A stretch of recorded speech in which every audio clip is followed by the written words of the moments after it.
네, 이번 영상은 개인 지갑에 대해서 좀 다뤄볼까 합니다. 키스톤이라는 이제 하드 월렛이죠. 이걸 중심으로 해서 한번 설명을 좀 해볼까 합니다. 이게 지금 화면에 보이는 게 이제 키스톤이라는 하드 월렛이고요.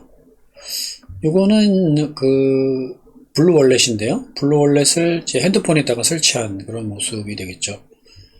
그래서 요 두 개를 이제 에어갭이라는 걸로 연결을 하고 서로 이렇게 연동을 시키는 방식이 되겠고, 그래서 하나의 세트가 됩니다. 이 하드 월렛, 소프트 월렛이 하나의 세트가 돼서 개인 지갑을 이제 사용할 수 있게 그렇게 되겠습니다.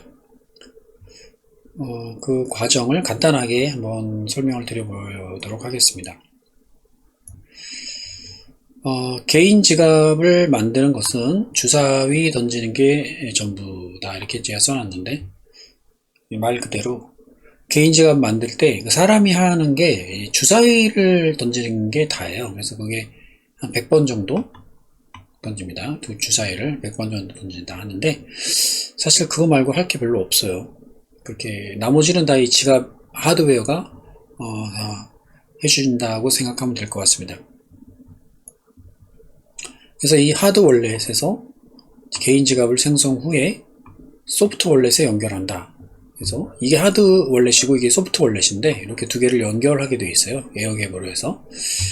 이제 하드 월렛이라고 하는데, 하드웨어 월렛이라고도 부르고, 하드 월렛이라고도 부르고, 콜드 월렛이라고도 부릅니다.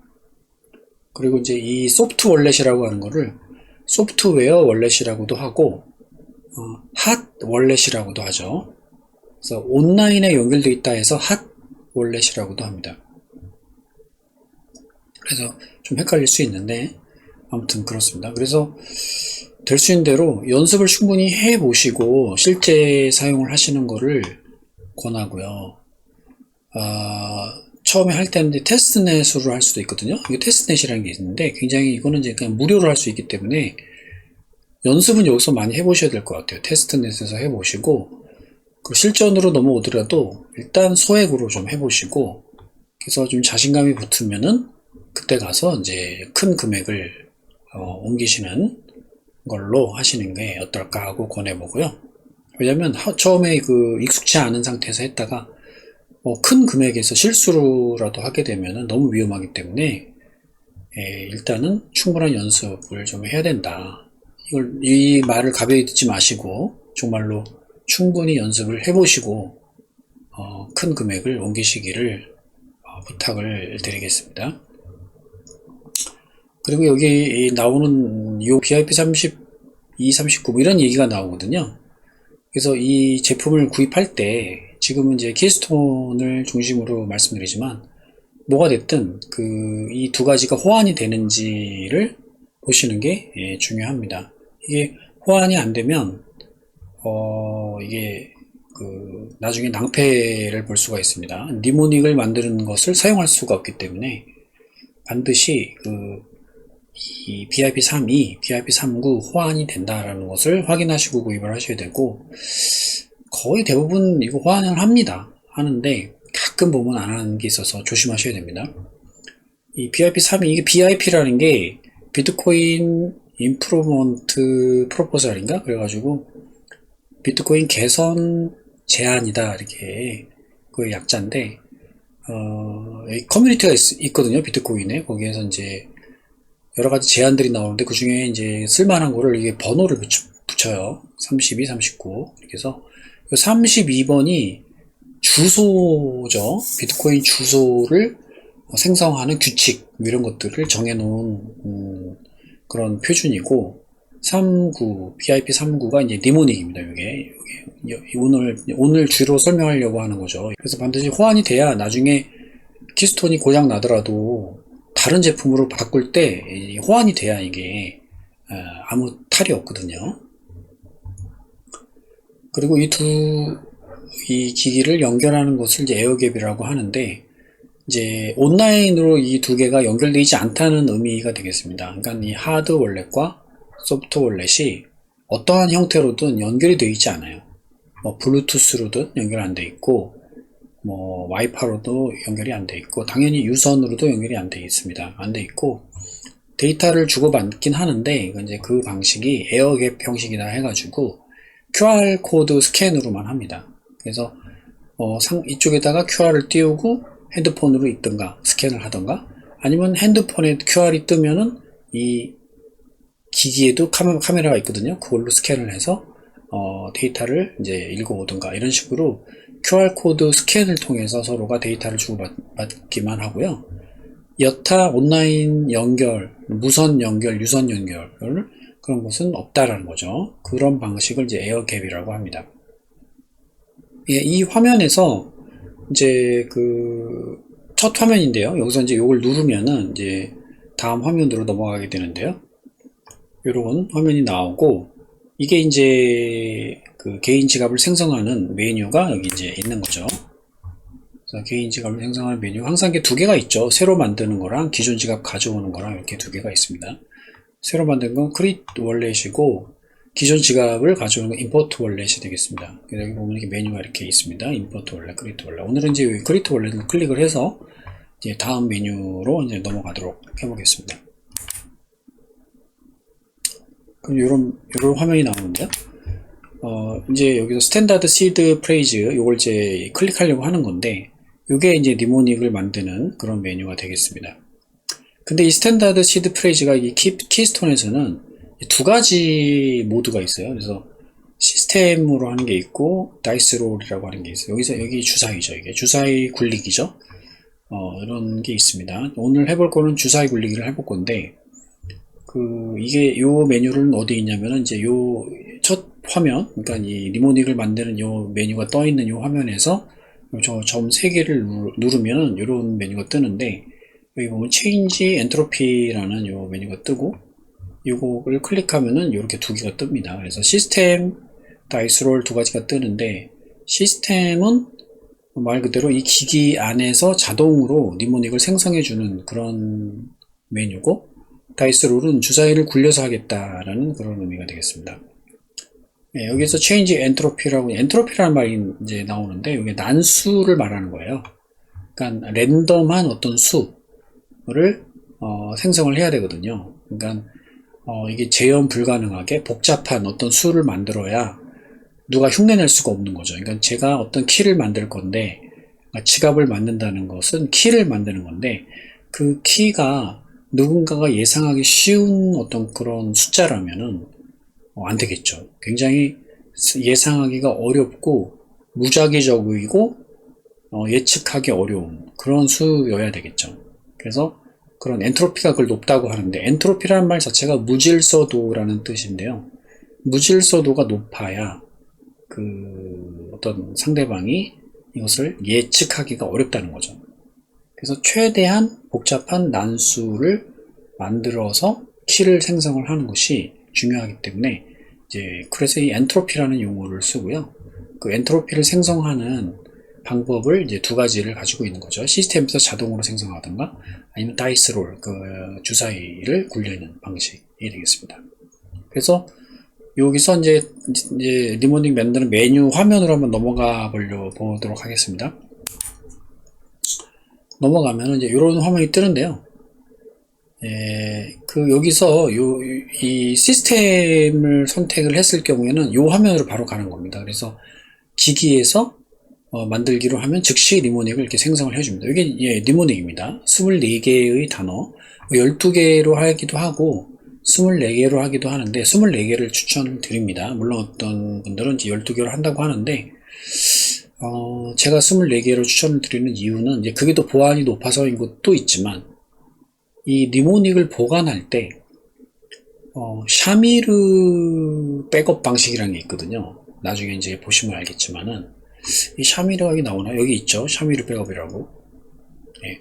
그 샤미르 백업이라는 게 있어요. 그게 뭐냐면은 이 니모닉이 24개잖아요. 근데 그거를 이렇게 몇 개로 나눕니다. 몇 개로 쪼개요. 쪼개가지고 그거를 분산해서 보관을 해요. 쉽게 얘기해서 하나를 탈취를 하더라도 누군가가 그 니모닉을 알 수 없도록 이렇게 쪼개가지고 여러 개로 쪼개가지고 여기저기 이렇게 잘 숨겨 놓는 거죠.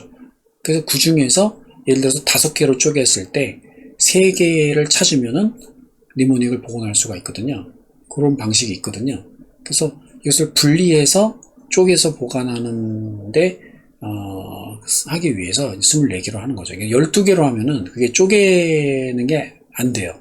쪼개더라도 굉장히 쉽게 복원이 되기 때문에 위험합니다. 그래서 24개로 하는 방식을 이제 추천을 드리는 거예요. 나중에 백업을 하는 데 있어서 24개가 용이한 점이 많기 때문에 그렇습니다. 그래서 24개의 니모닉을 이제 선택하기를 추천을 드리고요. 이렇게 화면이 뜨는데요. 이렇게 지금 12개 떴지만 이제 화면을 더 내리면은 이제 24개, 여기가 이제 12개로 설정이 되어 있는데 이걸 24개로 바꾸면 이제 더 화면을 스크롤 내려서 24개가 이제 이렇게 뜹니다. 그럼 요거를 빨리 이제 종이에다가 메모를 하셔야 돼요. 근데 요거는 이제 기기에서 해줄 때 이렇게 바로 뜨는 거고, 주사위를 굴리는 방식으로 선택을 하면 이런 화면이 뜨고요. 여기 주사위 모양이 나오죠. 그래서 주사위를 실제로 던져야 됩니다. 던져서 나오는 대로 누르면은 요 숫자가 여기 이렇게 찍힙니다. 이렇게. 그래서 다 이게 요걸 이제 100개를 찍는 거예요. 100개. 무려 주사위를 100번 던져야 되겠죠. 아니면 주사위를 5개를 한꺼번에 던지면은 5개씩 던지기니까 20번 던지면 됩니다. 그래서 어쨌든 주사위가 나오는 대로 요걸 숫자를 여기다게 이렇게 입력이 됩니다. 이렇게 5 나오면 요거 누르죠. 그러면 5가 찍히는 거죠. 이런 식으로 해서 100개를 찍는 거예요. 숫자를 100개를 찍으면은 이제 여기에 이제 주황색이 활성화가 됩니다. 여기는 최소 50번 이상으로 하라고 이렇게 떠 있는데요. 예, 보죠. 최소 50번 이렇게 하라고 떠 있죠. 떠 있는데 100번 정도 하는 걸 추천을 드리는 거죠. 그래서 여기에 주황색이 나옵니다. 100번 정도 숫자가 뜨겠죠. 그래서 클릭을 하면은 이제 요 화면이 나옵니다. 이제 니모닉을 생성을 해주죠. 그래서 2개 다 니모닉을 생성을 해주는 거긴 하지만 기기가 랜덤으로 해주는 게 있고 주사위를 던져서 나오는 니모닉이 있는 거죠. 근데 주사위로 하는 게 더 좋다는 거죠. 무작위성이 훨씬 좋을 수가 있어요. 이게 더 안심이 될 수가 있습니다. 기계에서 만들어주는 건 왠지 깨름칙할 수가 있기 때문에.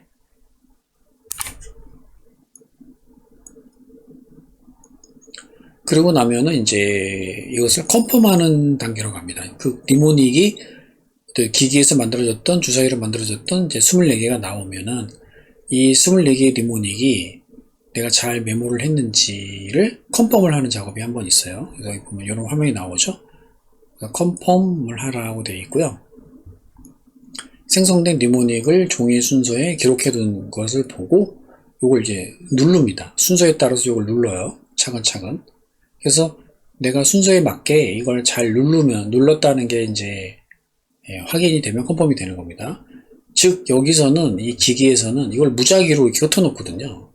그러니까 이것을 내가 메모해둔 대로 순서대로 누를 수 있느냐를 확인하는 거죠. 잘 누르면은 이제 순서대로 컨펌이 됩니다. 그럼 끝난 겁니다. 그러면은 이제 컨펌 과정을 거치면은 지갑 생성은 마무리가 되는 겁니다. 그래서 결국은 니모닉이 다 만들어지고 확인이 되면 지갑이 만들어졌다 이렇게 보시면 돼요. 니모닉이 곧 지갑이다 이렇게 생각하셔도 무방합니다. 원래는 이제 니모닉만 가지고도 이제 지갑이 생성이 되기에 충분한데 여기서 이제 패스프레이즈라는 것을 이제 필요로 해요. 이 패스프레이즈라는 말은 말 그대로 이제 패스 통과하는 프레이즈 구문이다라고 해서 암호 구문 또는 뭐 비밀 구문, 통과 구문 뭐 이렇게 해석을 해도 되는데 뭐 암구호 같은 거죠. 군대에서 뭐 이렇게 밤에 이제 초소에 이제 경계 근무를 할 때 암구호를 이제 다 배정을 받아서 가잖아요. 뭐라고 하면 뭐라고 말해야 된다. 뭐 거북이 하면은 감자 뭐 이런 식으로 대응되는 암구호가 있죠. 그래서 그 암구호처럼 이제 어떤 패스프레이즈라는 거를 그런 의미로 생각을 하시면 되겠어요. 그래서 니모닉이 이제 24개의 단어로 되어 있잖아요. 그러면은 이 패스프레이즈가 25번째의 단어다 이렇게 생각을 하셔도 됩니다. 근데 이 패스프레이즈는 25번, 그러니까 단어라기보다는 문장을 해도 되거든요. 보통은 문장으로 하는데 자기만 아는 문장, 자기만 생각할 수 있는 문장인 거죠. 그래서 이것을 보통 정할 때는 자기가 잊어버릴 수 없는 자기만의 어떤 과거에 있었던 사건이라든가 그런 것을 문장으로 만들어 가지고 이것을 패스프레이즈라고 이렇게 정의를 하면은 되는데, 그러면 그건 자기만 생각할 수 있는 거고 이제 다른 제3자는 그것을 도저히 상상할 수가 없는 그런 구문이 되겠죠. 그런 것을 패스프레이즈로 설정을 해서 이렇게 두면은 이제 보통 지갑을 만들 때 니모닉만 넣고 지갑을 만드는데, 그 니모닉 넣고 추가적으로 패스프레이즈를 넣을 것이냐고 물어보거든요. 그래서 추가적으로 패스프레이즈 넣는다고 하면은 패스프레이즈까지 입력을 하면은 지갑이 생성이 돼요. 그러면 이 지갑은 니모닉 플러스 패스프레이즈 이렇게 두 개가 플러스를 시켜가지고 이 두 개를 합쳐서 지갑이 생성이 됩니다. 이렇게. 그래서 이 지갑은 이제 다른 사람이 상상을 할 때 이 니모닉을 만약에 탈취를 한다고 할지라도 이 패스프레이즈를 모르기 때문에 이 지갑을 열 수가 없어요. 그래서 그 보안을 더 강화하기 위해서 필요한 그런 게 패스프레이즈인데요. 어쨌든 이따가 이거는 좀 더 설명을 드리고, 일단은 니모닉을 다 완성을 하면은 지갑은 완성이 되는 것이다 라고 보시면 되고요. 이게 이제 이 키스톤의 특징이 뭐냐면은 이렇게 패스프레이즈가 아니라 이 니모닉 24개가 나오면, 그래서 지갑이 생성이 되면 컨펌까지 하면 이게 저장이 됩니다. 이 니모닉이 이 기기에 저장이 돼서 좋은 것도 있지만, 이게 조금 위험한 게 이 분실 시에 위험할 수가 있어요. 저장이 되어 있으니까 이거를 기기를 분실했을 때 누가 주웠는데 이 안에 니모닉을 열어볼 수가 있잖아요. 그래서 그게 위험하다는 거죠. 그래서 패스프레이즈가 필요한 건데, 그래서 이렇게 저장이 되는 게 때로는 좋은 게 아니다라는 거죠. 원래는 이것을 저장할 게 아니라 이것을 삭제하는 게 맞습니다. 이것을 저장해 두지 않는 게 맞고, 사용을 할 때 불편하지만 그때 24개를 입력을 하는 게 그게 더 좋은 사용법이라고 저는 생각을 해요. 근데 이제 쓰시다 보면은 그냥 모르고 저장을 해두고 쓰시는 경우가 많아요. 이걸 이제 삭제하는 거를 잠시 까먹고. 그렇게 두고 있다가 분실한단 말이에요. 그러면 굉장히 걱정이 되는 거죠. 나 이거 분실했는데 이거 누가 습득한 사람이 이 니모닉을 보게 되면 어떡하지? 그런 걱정이 되는 거죠. 그럴 때 패스프레이즈까지 설정해 놓으신 분은 사실 걱정할 필요는 없어요. 이 패스프레이즈를 알 수가 없기 때문에 그 사람이 니모닉을 알아낸다 하더라도 지갑에 접근할 수는 없는데, 그 불안하니까 그때 새로운 지갑으로 이제 바꿔야 되겠죠. 그래서 니모닉을 다시 한번 새로 만들어 가지고 이제 새로운 지갑을 만들어서 거기에다가 옮겨놔야 되겠죠. 자기의 모든 이제 비트코인을. 그래서 누가 이제 습득을 해서 탈취를 하려고 하더라도 금방은 못하죠. 패스프레이즈가 있기 때문에. 그래서 충분한 시간을 벌 수 있고, 사실은 습득한 사람이 이 패스프레이즈를 영원히 모를 수도 있기 때문에 사실은 탈취가 불가능하다고 볼 수도 있지만, 그래도 혹시나 해서 불안해서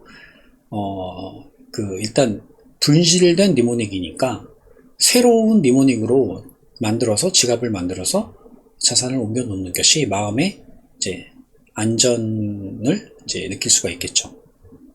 그래서 패스프레이즈가 최후의 보루라고 할 수 있기 때문에 이것이 꼭 필요로 합니다. 될 수 있는 대로 이건 나중에 설명드리겠지만은 이것을 좀 설정을 추가로 할 필요가 있어요. 보통 이거 지갑 편성하는 영상들 보면은 이제 요게 좀 개념이 어렵기 때문에 보통 설명을 잘 안 하고 그냥 니모닉으로만 하는 경우가 이제 많이 있습니다. 근데 저는 이게 필수라고 생각을 하기 때문에, 그래서 나중에 또 설명을 드리겠습니다. 그렇게 해서 이렇게 이제 지갑이 생성되고 이렇게 지갑 주소도 이제 나오고 이렇게 되면은 다 된 거고요. 이것을 이제 소프트 월렛에 이것을 이제 임포트를 시켜서 와치오니 지갑을 만드는 작업이 또 필요합니다. 네. 요 화면이 이제 와치오니 지갑을 만들기 위한 그런 작업인데, 지갑이 생성이 되면 이렇게 이제 이런 화면이 뜨는데, 여기에 보면은 이제 점 3개가 보이는데, 이걸 클릭을 하면은 이런 메뉴가 뜨거든요. 이 메뉴에 보면은 커넥트 소프트웨어 월렛이라는 요 메뉴가 있어요. 이걸 클릭을 하면은 이렇게 이런 QR코드가 뜹니다. 이 QR코드가 엑스퍼브라고 합니다. 이 QR코드가. 그래서 이 QR코드를 그 소프트 월렛에다가 스캔하는 거예요. 소프트 월렛에 그 블루 월렛 같은 그런 앱을 실행시켜서 거기에서 스캔하는 그 메뉴를 누르면 카메라가 뜨거든요. 그 스캔 메뉴로 이 QR코드를 스캔하는 거죠. 그러면 그 소프트 월렛으로 방금 만든 이 지갑이 임포트가 돼요. 그래서 와치온리라는 지갑이 생성이 됩니다. 요것만 스캔하면 돼요. 요거를 이제 엑스퍼브라고 합니다. 엑스퍼브라고 하는데, 요 개념이 조금 어려울 수 있는데, 확장된 퍼블릭키라고 하는데, 이게 이제 뭐냐면 여러 가지 그 주소를 계속 이렇게 수없이 만들 수 있거든요. 그 자기 그 지갑에 관련된 하위 주소를 계속 생성할 수가 있어요. 그거에 기준이 되는 어떠한 숫자입니다. 당연히 엑스퍼브라는 것도 큰 이제 숫자예요. 이게 그러니까 이진수죠. 그 이진수 숫자로 되어 있고, 이게 아마 512바이트인가 그럴 거예요. 아마 엑스퍼브가 아닌가요? 256바이트인가요? 하여튼 요 엑스퍼브가 어쨌든 그 이진수고, 요걸 가지고 이제 시드를 만들게 됩니다. 그러니까 요걸 가지고 어떤 주소를 만들기 시작을 해요. 그래서 그거의 기초가 되는, 가장 기본이 되는 그 숫자가 되겠어요. 엑스퍼브라고. 그래서 요것을 이제 가지고 이 엑스퍼브가 그 소프트웨어 월렛의 그 와치오니 지갑에 그 어떤 기준이 되기 때문에 요걸 가지고 임포트 시키면은 와치오니 지갑이 생성이 됩니다. 그렇게 하면은 이제 지갑 세팅이 끝나는 거예요. 네, 그러니까 그 소프트 월렛에 와치오니 지갑까지 생성이 되면 끝난 거죠. 하드웨어 월렛에 이렇게 지갑 생성한 후에 이렇게 QR로 해서 와치오니 지갑까지 생성을 하면 끝났다, 그런 말이 되겠습니다. 네, 와치오니 지갑을 생성을 하면은 이런 식으로 이제 지갑이 뜹니다. 이런 식으로. 요게 이제 지갑이거든요. 요게 이렇게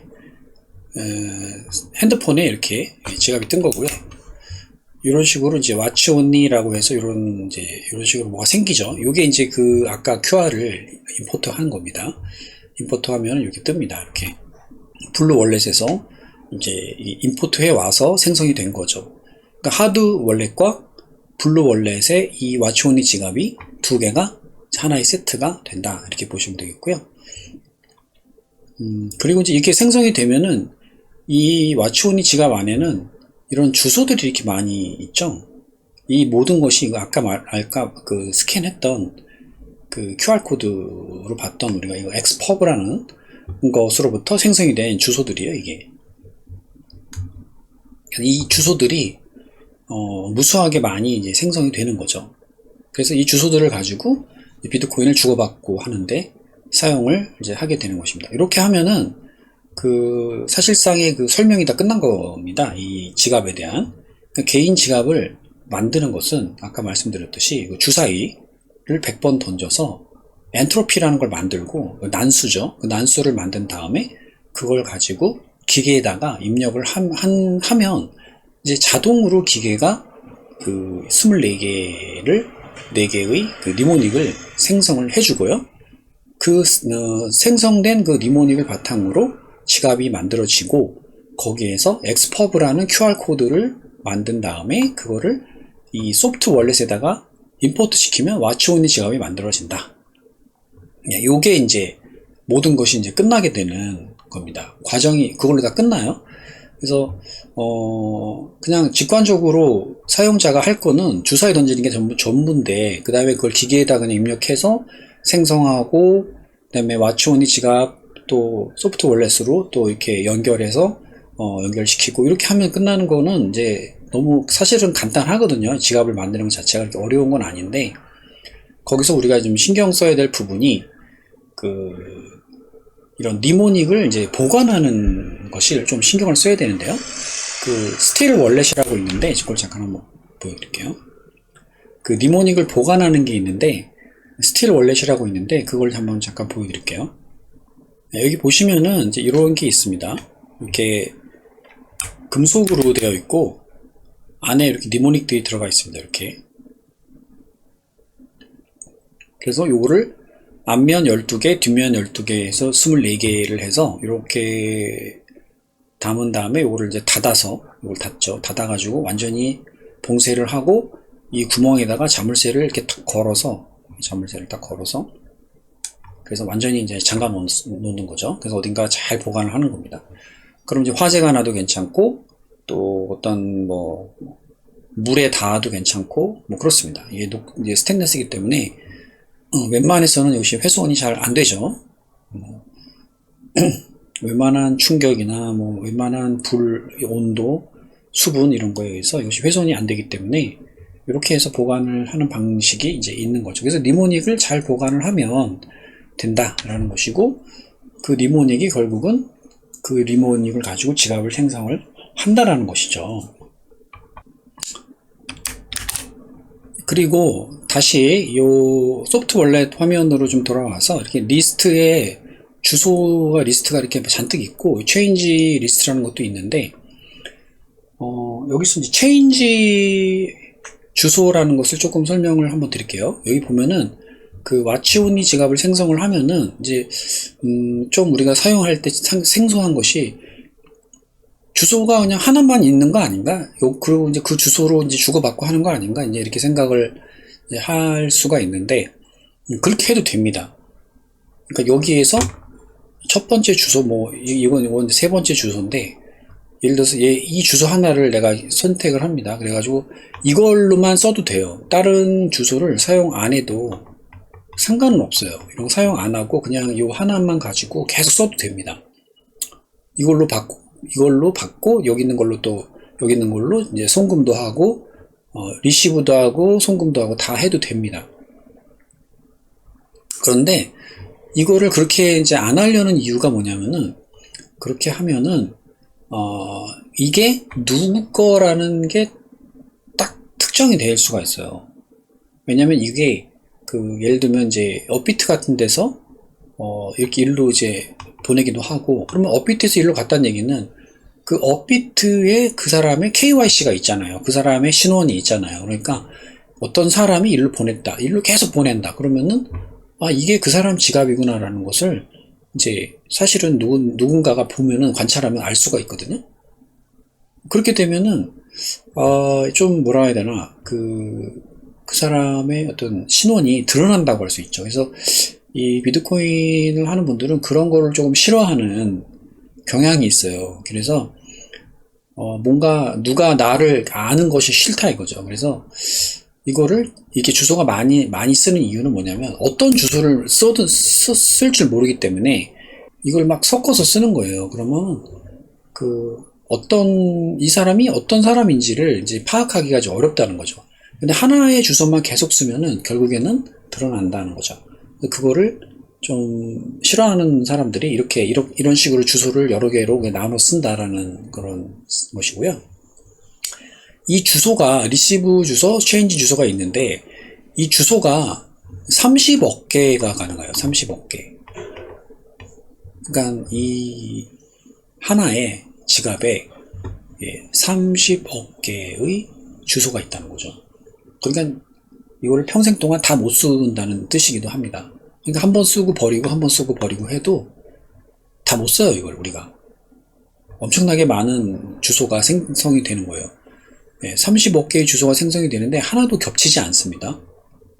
하나도 안 겹쳐요. 그리고 다른 사람하고도 안 겹쳐요. 다른 사람 주소하고도 안 겹칩니다. 이게 놀라운 일인데 안 겹쳐요. 그러니까 이 비트코인 지갑을 가지고 있는 사람들은 전부 다 30억 개씩 주소가 있는 거예요. 근데 서로 간에 서로 겹치질 않아요. 혹시 겹치는 거 아니야? 그렇게 생각하실 수도 있겠지만은 아까 말한 엑스퍼브, 그러니까 기본 니모닉 있죠, 엔트로피. 그것이 다르다면 무조건 다 달라요. 이게 겹치지 않습니다. 그래서 굉장히 이게 신기한 거예요. 그래서 주소가 35개가 있다 이렇게 말씀 좀 드리고, 그리고 여기서 이제 이 비트코인 주소는 이제 이렇게 체크섬이 있어요. 이 끝에 네 자리가 그 체크섬에 해당이 되고, 다시 말해서 이제 우리가 주소를 복사해서 이걸 쓰는데, 이걸 주소를 복사해서 어딘가에다가 붙여넣기를 해서 쓸 텐데, 만약에 그 과정에서 중간에 하나를 내가 모르고 터치를 잘못해가지고 엉뚱한 것이 하나 들어갔다. 그럴 수 있잖아요? 이게 기니까 잘 모를 거 아니에요? 그래서 뭔가 하나가 터치 잘못으로 들어간 거예요. 그러면은 엉뚱한 주소로 이게 송금이 될 수 있잖아요. 나도 모르는 주소로. 그럼 큰일 나잖아요. 그런데 그렇게 만약에 해서 이걸 보내려고 하면은 이 지갑에서 그 주소가 틀렸다고 오류가 바로 뜹니다. 왜 그러냐면은 이 뒤에 체크섬으로 앞에가 하나만 바뀌어도 오류라는 게 금방 드러나요. 이 체크섬이 있기 때문에. 그래서 비트코인의 주소는 체크섬이 여기에 있기 때문에 오입력이 방지가 됩니다. 그래서 이것을 보낼 때 이 뒤에 한 4개 정도만 확인해가지고 내가 복사 붙여넣기를 했는데 뒤에 4개 정도 확인했더니 똑같더라. 그것만 확인하고서 보내면은, 근데 보냈으면은 그거는 오입력 될 리가 없어요. 만약에 실수를 해도 하나라도 바뀌었다 그러면은 무조건 오류가 떠고 송금이 안 됩니다. 아예 잘못된 주소라고 떠버립니다. 지갑에서부터 처리가 안 돼요. 그거는. 그러니까 오입력이 될 염려는 없다는 거죠. 그래서 복사 붙여넣기를 해서 이 끝에 4자리만 확인을 해서 이 4자리만 맞다고 한다면 정확한 주소가 입력이 된 겁니다. 만약에 실수라도 했으면 그 주소는 틀렸다고 바로 나오기 때문에 다시 복사 붙여넣기를 하면 됩니다. 그래서 오입력이 안 돼요. 이 비트코인 주소는. 네, 그런 특징이 있어요. 근데 이제 여러분들이 아셔야 되는 게 이더리움은 그렇지 않습니다. 이더리움 주소는 오입력이 될 수도 있다는 거죠. 이런 체크섬이 없더라고요. 이더리움 방식은. 왜 그런지 모르겠는데 나중에 바꿨는지는 모르겠는데 이 체크섬이 없어요. 이더리움 주소가. 이더리움 주소가 여기 0x로 시작하거든요. 이렇게 그 앞에가. 근데 그 체크섬이 없어요. 그 주소가. 그래가지고 그거는 이더리움 같은 경우가 진짜 오입력이 될 수가 있어요. 한 개만 틀려도 끝장나는 거예요. 그 잘못 전송이 되는 거예요. 그건 되찾을 수가 없습니다. 그거는. 어쨌든 그 비트코인의 주소의 특징이 그런 것이고, 여기서 이제 체인지 주소를 좀 설명을 드릴게요. 체인지 주소라는 게 있는데 이게 도대체 뭔가? 그러면 이게 잔돈이 가는 거예요. 잔돈. 그래서 예를 들어서 내가 그 1비트코인이 있는데 어떤 사람한테 0.3을 보냈어요. 그러면은 잔돈이 얼마가 남죠? 0.7이 남을 거 아니에요. 이 0.7은 나한테 다시 와야 될 거 아니에요. 그렇죠? 0.3은 내가 보내고자 하는 거였으니까 이거는 이제 보낼 사람한테 가지만, 그렇죠? 0.7은 이제 잔돈이잖아요. 1비트코인에서 0.7은 잔돈은 이제 다시 나한테로 다시 돌아와야 되겠죠. 요 다시 나한테로 돌아오는 경우, 이 잔돈이 있을 경우에 그 주소를 이 체인지 주소라고 해요. 그래서 체인지 주소조차도 계속 새로운 주소를 씁니다. 왜냐면 사용을 하고 다시 돌아오면 그 주소가 그 사람 주소라는 게 계속 특정이 되기 때문에 체인 한번 쓰고 다른 주소로 가버리면은 그 다음에는 이 사람한테 간 게 맞아? 라는 것처럼 돼서 몰라요. 이제는 그 다음 주소로 갔는데 그게 그 사람인지 모르는 거죠. 그러면은 그때부터는 이제 오리무중이 되는 거예요. 그래서 신원이 이제 사라지는 거죠. 갑자기. 그렇게 이제 안전하게 하려고 그렇게 하는 건데 신원이 공개되지 않도록 하기 위해서 계속 이런 방식을 쓰는 거예요. 그래서 체인지 주소라는 게 있습니다. 그런데 이제 여기 그걸 잠깐 설명드릴 차트를 하나 보여드릴게요. 이제 요런 그 그림을 제가 가지고 왔는데 요거는 트랜잭션이고요. 트랜잭션이 이런 식으로 이제 된다는 거고, 여기엔 체인지라는 게 여기 있죠. 이렇게. 네, 그래서 여기 보면 앨리스로부터 온 거죠. 이 인풋이 요게 아웃풋이라고 써 있는데 요게 이제 UTXO라고 하고, 요게 이제 비트코인이 있습니다. 이 안에. 그래가지고 요거를 이제 트랜잭션을 하면 보통 이렇게 되는 거예요. 밥한테 보낸다. 밥에게 보냈고, 그 다음에 나머지 하나는 잔돈이죠. 잔돈은 앨리스에게 다시 오는 거죠. 이렇게 두 개의 트랜잭션으로 나눠서 이렇게 처리를 하게 돼요. 비트코인의 트랜잭션은 이런 구조로 되어 있어요. 인풋이 있고 아웃풋이 있는데, 이렇게 인풋으로부터 아웃풋으로 이렇게 돼 있는데, 이게 도대체 이게 왜 이렇게 하냐면은 비트코인은 그 어카운트 방식이 아니라는 거죠. 그래서 그 UTXO 방식이라고 해서 그래서 이게 이런 식으로 돼 있는데, 처음엔 저도 이게 왜 이렇게 되는 건가, 이게 뭐 특별한 건가, 이게 왜 이런 식으로 설명을 하지? 라고 해서 좀 이거를 이해를 잘 못했었는데, 이게 좀 나중에 시간이 지나고서 이해가 됐는데, 이게 되게 중요한 특성 중에 하나예요. 비트코인에서의 특성. 비트코인은 이렇게 방향성이 있어요. 방향성이 있어가지고 어디에서 어디로 간다라는 그런 방향성을 정해놓고 트랜잭션을 해요. 예. 그러니까 이제 이 비트코인은 상태 전이 시스템이다, 이런 말이 있는데, 그러면은 이더리움은 뭘까? 이더리움은 상태 머신이다, 이러거든요. 예. 그래서 이더리움과 근본적으로 이 비트코인은 좀 달라요. 그러니까 UTXO라는 이런 방식, UTXO라는 방식이 있거든요. 이런 방식을 쓰는 거는 완전히 다릅니다.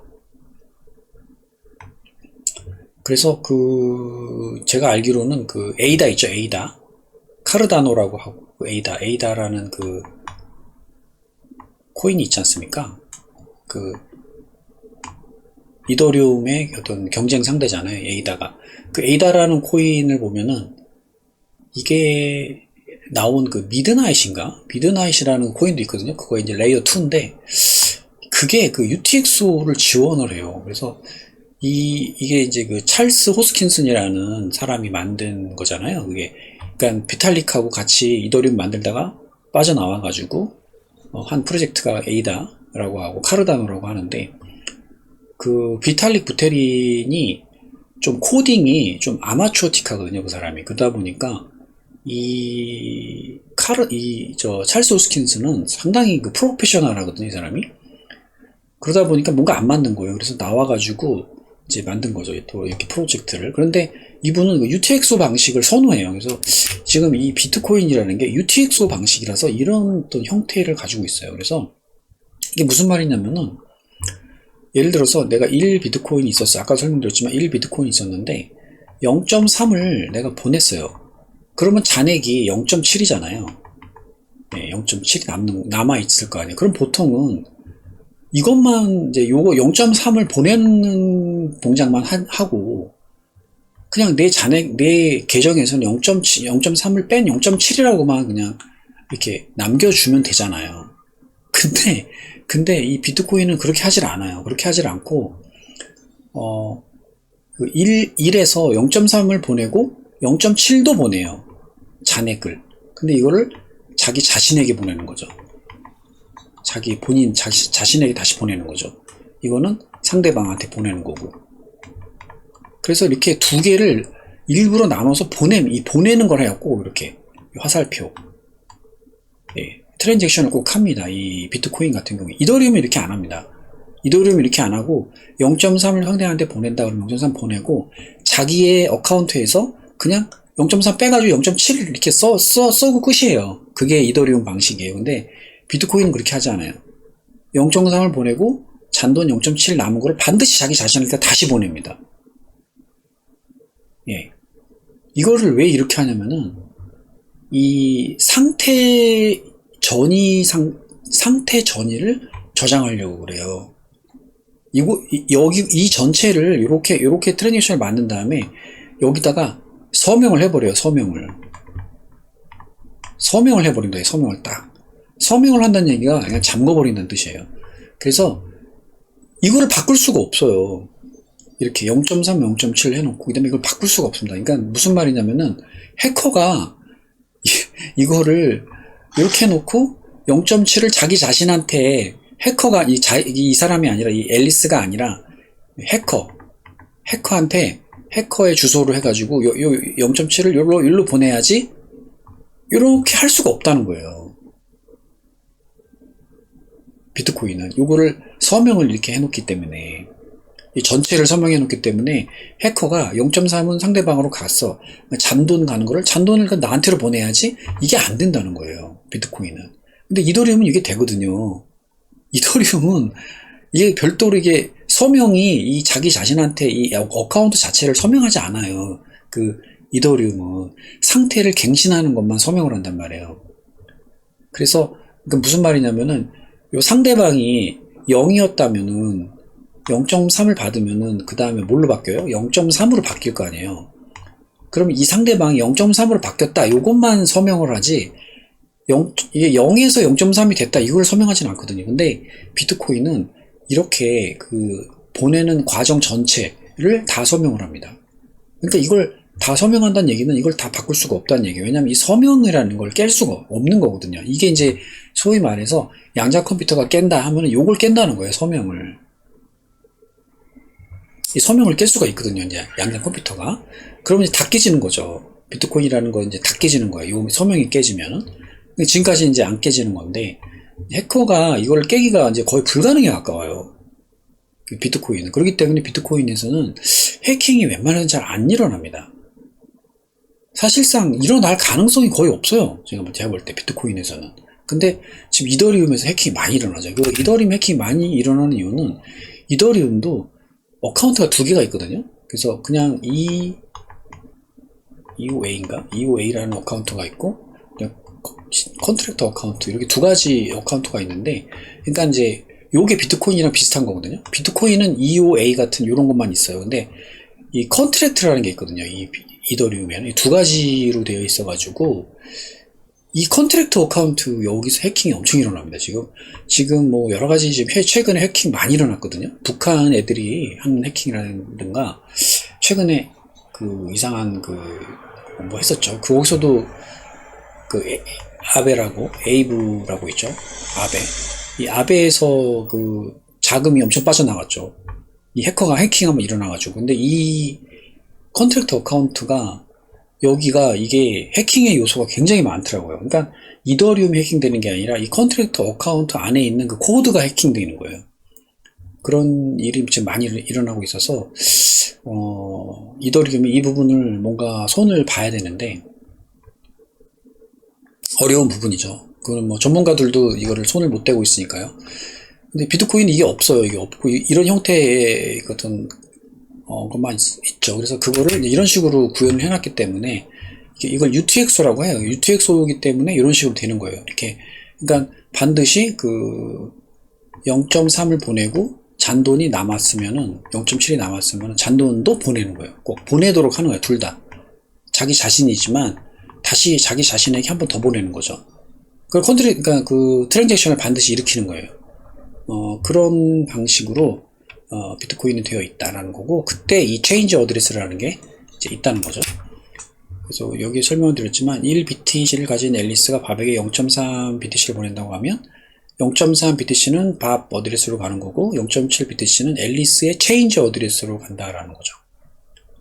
자기 자신한테 돌려보내는 거예요. 그러니까 자기 자신한테. 그런데 여기 보면 이제 체인지 어드레스라고 이게 있거든요. 이 지금 지갑은 한 번밖에 보내지 않았기 때문에 이렇게 하나밖에 없는데 계속 사용하면 계속 늘어납니다. 이 체인지 어드레스가 계속 늘어나요. 그래서 이게 여기에 15억 개, 이거 한 15억 개에서 총 30억 개가 주소가 생성이 됩니다.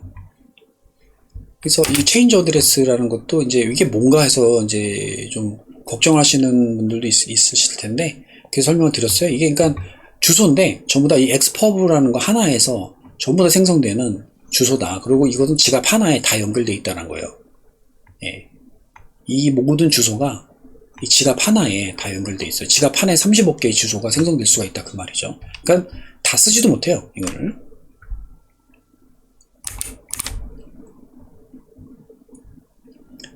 그래서 이제 여기까지 설명을 드리면은 사실상에 뭐 다 설명을 드린 건데 조금 더 그 깊이 들어가서 기술적인 내용도 한번 좀 살펴보도록 하겠습니다. 이게 나중에 그렇게 이해해 두는 게 시간이 지나면은 좀 더 도움이 될 것 같아가지고 그래서 요거를 좀 정리를 해봤습니다. 이쪽 오른쪽 화면에 있는 것을 이제 좀 한번 설명을 드릴게요.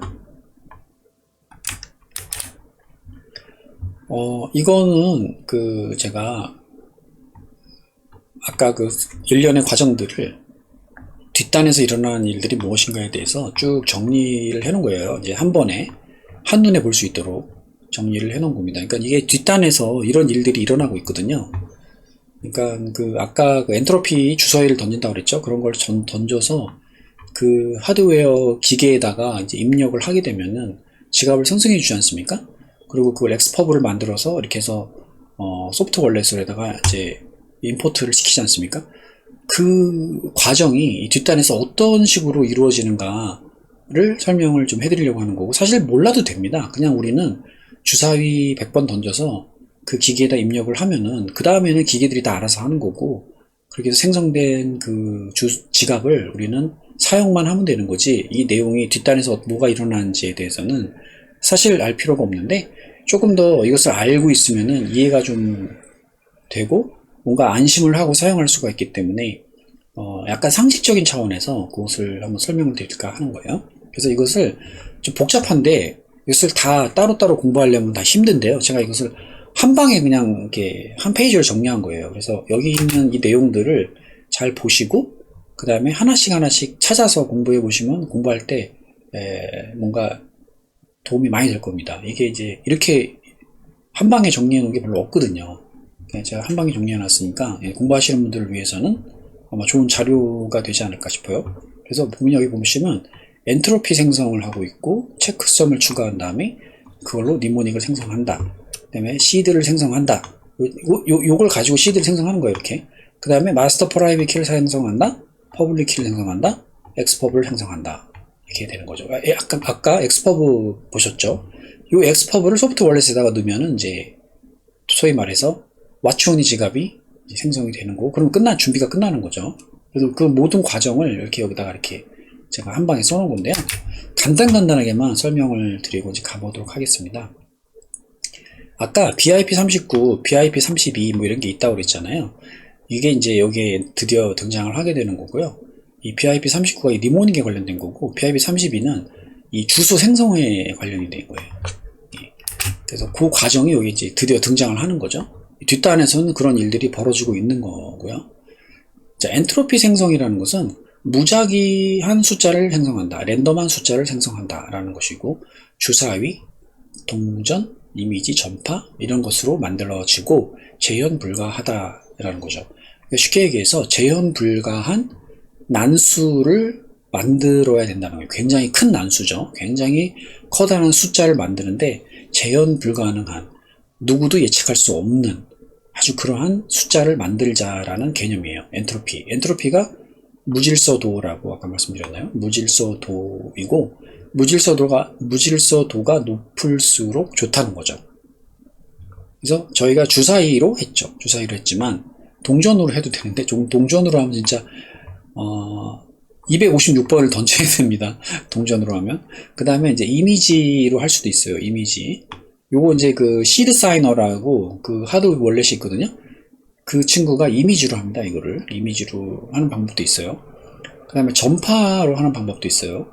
이게 이제 바로 키스톤 안에서도 일어나는 일인데, 키스톤에서 시스템으로 니모닉을 만드는 경우 있다고 했죠. 주사위 말고 그냥 시스템에서 그냥 눌러서 니모닉을 만드는 방법도 있다고 했잖아요.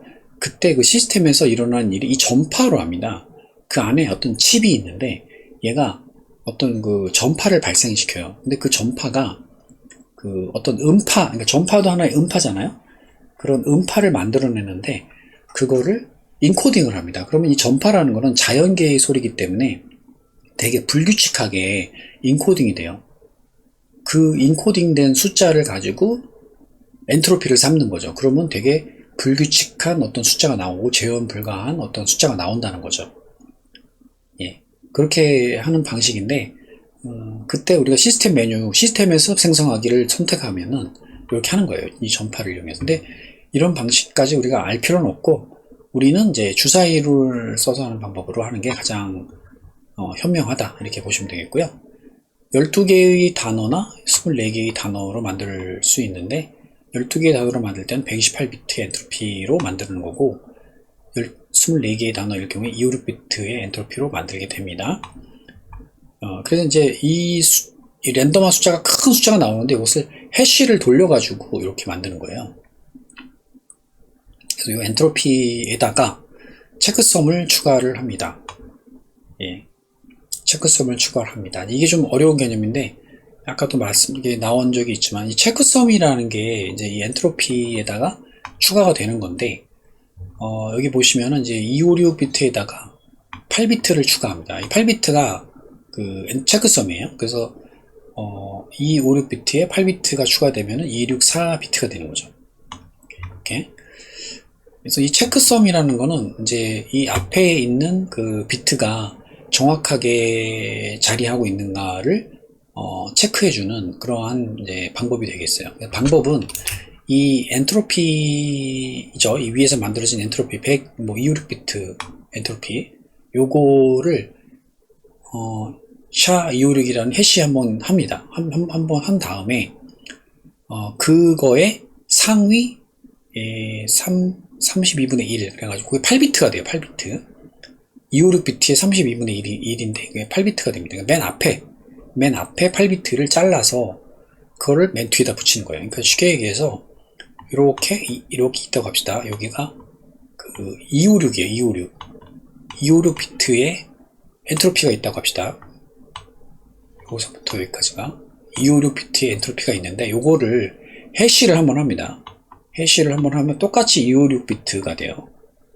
똑같이 256비트에 해시가 되는 그 값이 나와요. 그럼 여기서 맨 앞에 이만큼 똑 잘라요. 똑 잘라서 여기 8비트거든요. 8비트를 여기다 뒤에다 붙여요. 8비트를 이렇게 붙여요. 그럼 요 총 길이는 264비트가 되죠. 264비트가 되고 8비트가 붙어가지고 요 8비트가 요 앞에 있는 그 8비트예요. 8비트를 뒤에다 붙이는데 여기다 붙이는 게 아니라 여기다 붙이면 됩니다. 위에다가 이렇게 여기 있는 걸 잘라가지고 이렇게 갖다가 여기다 붙여요. 엔트로피에다가 여기다 붙이는 게 아니고 위에다. 그래서 여기가 총 264비트가 되는 거죠. 그럼 요 8비트가 요것을 해시했을 때 맨 앞에 있는 8비트라고 그랬잖아요.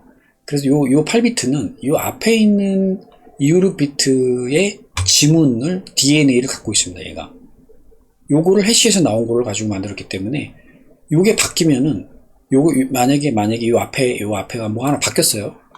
뭐 한 비트가 바뀌었다고 합시다. 그러면 얘를 해시한 다음에 요 앞에 8비트를 보면 요게 아니에요. 같지가 않아집니다. 이게 틀리게 돼버려요. 그러면 잘못된다는 걸 금방 알게 돼요. 예. 요거를 해싱을 해서 맨 앞에 8비트와 요 뒤에 8비트가 똑같아야지만 요 앞에 있는 256비트가 온전하게 입력이 됐다는 것을 입증이 되는 거예요. 그래서 이 체크섬이라는 거를 추가를 하게 됩니다. 이렇게 해서 총 264비트라는 것을 이렇게 만들어서 엔트로피 플러스 체크섬이죠. 그래서 총 264비트의 이런 데이터를 만드는 거죠. 예, 요걸 가지고 바로 니모닉을 생성을 하는 겁니다. 264를 가지고. 그래서 264를 11비트씩 자릅니다. 그러면 몇 덩이가 나올까요? 264를 11비트씩 자르면 몇 덩이가 나올까요? 264 나누기 11 하면은 여기다 2를 하고 2는 이렇게 되죠. 이렇게 되고 4가 나오겠죠. 4 내려오고 그러면 그 다음에 4죠. 4를 넣으면 44가 되고 0 되겠죠. 그래서 24개의 덩어리가 나오는 거죠. 11비트씩 자르면은 264비트를 11비트씩 자르면은 24개의 덩어리가 나왔죠. 요게 24개의 니모닉이 되는 겁니다.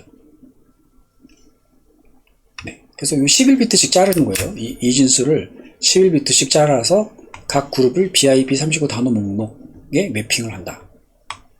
예, BIP39 단어 목록이 있어요. 2048개의 단어로 되어 있는 단어 목록이 있는데 요 단어 목록에서 이 11비트에 해당되는 걸 하나씩 매핑을 하는 거예요. 보시면은 여기 이안 콜먼이라는 사이트죠. 여기 한번 가보도록 하겠습니다. 여기에 이 단어 목록이 있거든요.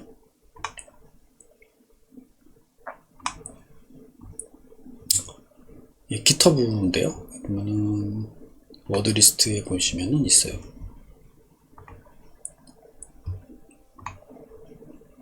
네, 이렇게 돼 있죠? 네. 그래서 여기 지금 어벤던, 모빌리티, 뭐 에이블 뭐 이렇게 쭉 나와 있죠? 이런 것들이 이제 전부 다 그 단어인데 이 니모닉에 들어갈 단어들이죠. 이게 이제 몇 개가 있을까요? 이게 쭉 내려가면은 2048개까지 이렇게 있는 거고, 맨 끝에 단어가 주죠. 그래서 이렇게 해서 2048개의 단어가 이제 있는 거예요. 이 중에서 24개를 이제 뽑는 거죠. 근데 그 뽑는 거는 아까 이진수 11비트씩 자른 그 이진수를 보고 거기에 해당되는 걸 뽑는 거예요. 예를 들어서 그 비트가, 예를 들어서 여기 비트가 0, 0, 0, 0, 0 0, 0, 0, 0, 0 이렇게 하면은 11비트죠. 11비트죠. 그죠? 5개, 5개, 10개고 여기 11개죠. 이게 11비트인데 여기 11비트가 전부 다 0이야. 이진수로 다 0입니다. 다 0이면 요게 요겁니다. 요게 첫 번째 거. 그러니까 아까 제가 말씀드렸던 그 11개씩 잘랐는데 그 264비트를 11개씩 잘랐잖아요. 그래서 24덩이가 나왔잖아요. 근데 그 4덩이 중에서 24덩이 중에서 이렇게 00000 전부 다 0으로 된 게 있더라. 그러면 그때는 그거를 어벤던으로 표시하는 거예요. 그럼 그 다음 숫자는 여기 다 0이고 끝에 1 이렇게 되겠죠. 1 이렇게. 그쵸? 다 0이고 여기 끝에가 1 되겠죠. 그게 요게 어디다? 요거죠. 두 번째 거가 되는 거죠. 그 다음 거는 다 0인데 그죠? 그 다음에가 1, 0 이렇게 되겠죠. 여기까지는 다 0이고요. 끝에가 1, 0으로 끝나겠죠. 요거가 여기 세 번째 거가 되겠죠. 이렇게. 그 다음 거 뭘까요? 전부 다 0인데 끝에가 1, 1 이렇게 된 거죠. 요게 여기 네 번째 게 되겠죠. 그죠? 그 다음 거는 전부 다 0, 0, 0, 0 끝에가 1, 0, 0 이렇게 되고 요게 그 다음 거 요게 되겠죠. 이게 쭉 나가겠죠. 이런 식으로. 그래서 이게 총 2048개가 있는 거고 2048개마다 전부 다 대응되는 단어가 있는 거예요. 그래서 그 코드가 뭐냐에 따라서 대응되는 이 단어를 집어넣는 겁니다. 요게 이제 BIP39에서 니모닉으로 정의된 단어들이에요. 2048개의 단어가 있는 거고 그 중에 하나죠. 이게 왜 2048개냐면 2의 11승입니다. 요게 이진수로 해서 11자리로 되어 있기 때문에 2의 11승 개죠. 2의 11승 개 하면 2048이 나옵니다. 이런 식으로 되어 있어요. 그래서 그 BIP39 이 단어 목록에 따라서 매핑을 시켜서 24개 단어가 이제 나오게 되는 거예요. 그래서 24개 단어 중에서 23개 끝나고 24번째 단어가 체크섬이라고 제가 아까 말씀드렸죠. 이 체크섬 때문에 그 단어가 앞에 게 틀릴 수가 없어요. 이 니모닉 세트가 다 올바르게 이제 저장이 된다면. 그리고 여기서 이제 여기 잠깐 설명드릴게요. 여기 체크썸에 대한 설명이 여기 지금 제가 하려고 하는 건데요. 하드 월렛에 니모닉을 입력하는데 스펠링은 맞았는데 아까 그 단어들 보셨죠? 2048개의 단어 스펠링까지 맞았는데 원래와 다른 단어를 입력했다면 잘못된 니모닉 세트입니다 라고 알려준다. 일단 2048개의 단어 중에 하나를 스펠링에 맞게 입력한다면 기기에 입력은 된다. 스펠링만 맞으면 입력은 일단 돼요. 그러나 원래의 24개 니모닉 세트와 한 개라도 다른 단어를 입력했다면 24개를 다 입력한 후에 즉시 잘못되었다는 알림이 뜬다. 왜냐하면 24번째 단어는 체크섬이기 때문이다. 24번째 단어에는 앞의 23개 단어들의 유전자가 포함되어 있다. 따라서 니모닉 한 개라도 틀리면 체크섬에 맞지 않으므로 잘못된 것으로 인식한다. 그래서 이것도 이제 니모닉 오입력을 방지하기 위해서 체크섬이라는 게 있다라는 거죠. 그래서 24개가 원래대로 입력되지 않으면 계속 틀렸다고 나옵니다. 계속 뭔가 틀렸다는 것은 내가 니모닉 중에 24개 중에 하나 또는 2개, 3개가 틀렸다는 거예요. 그래서 오입력이 되지 않게 애초에 체크썸을 둔다는 거죠. 그렇게 해서 이제 니모닉이 구성이 된다라는 것이고요. 그 다음에 이제 하드 원래 검증이라는 게 있습니다. 하드 원래 검증이라는 게 좀 복잡한데, 내가 사용하는 하드 월렛이 이 정상적인 하드 월렛인가, 이 BIP39의 표준에 맞는 것인가, 이 가짜 아냐? 잘 작동하지 않는 거 아냐? 라는 것이 의심스러울 수가 있어요. 내가 구입한 하드 월렛이 정상인지 아닌지 그거를 확인하는 방법이 있습니다. 확인하는 방법은 아까처럼 이 주사위를 던지듯이 엔트로피를 한번 넣어보는 거예요. 엔트로피를 한번 넣어보는 건데, 넣어서 나오는 그 니모닉하고, 그 다음에 이 이안 콜몬에서 나오는 니모닉하고 같은지를 보면은 내 기기가 정상인지를 이제 알 수가 있어요. 이안 콜몬, 아까 제가 여기 보시면은 이제 이런 니모닉을 만드는 그런 사이트거든요. 이거를 이제 실제 그 니모닉을 생성하는 데 쓰시면 안 됩니다. 요거는 불안합니다. 쓰시면 안 되고, 이거는 하드 월렛이 정상인지만 확인하는 용도예요. 그때만 쓰고, 만약에 이거 하려면은, 이거 제대로 하려면은 여기 소스 코드라는 데를 가서, 이걸 가서 다운로드를 받아야 돼요. 이 소스를. 이런 소스가 있는데, 이걸 다운로드를 받는 게 있거든요. 이건가? 아무튼 이런 걸 다운로드를 받아가지고 내 컴퓨터에 내 랜선을 뽑은 다음에 하는 거거든요, 이게. 그래서 그거는 이제 여기서 설명을 안 드리고, 어쨌든 이안 콜몬으로 함부로 쓰시면은 위험하다는 거를 말씀을 드리고 싶고요. 여기 보시면 이제 쇼 엔트로피 디테일이라고 있는데, 이걸 눌러보시면 이렇게 뜨는데, 여기에다가 주사위를 그냥 아무렇게나 넣어보는 거예요.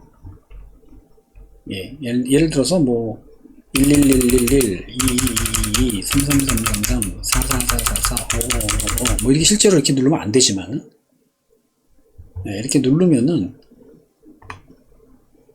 24비트로 24워드로 이렇게 해서 이렇게 해놓고 이렇게 막 누르잖아요. 그러면 여기 보시면은 이렇게 니모닉이 떠요. 이렇게 여기 지금 니모닉이 뜬 거거든요.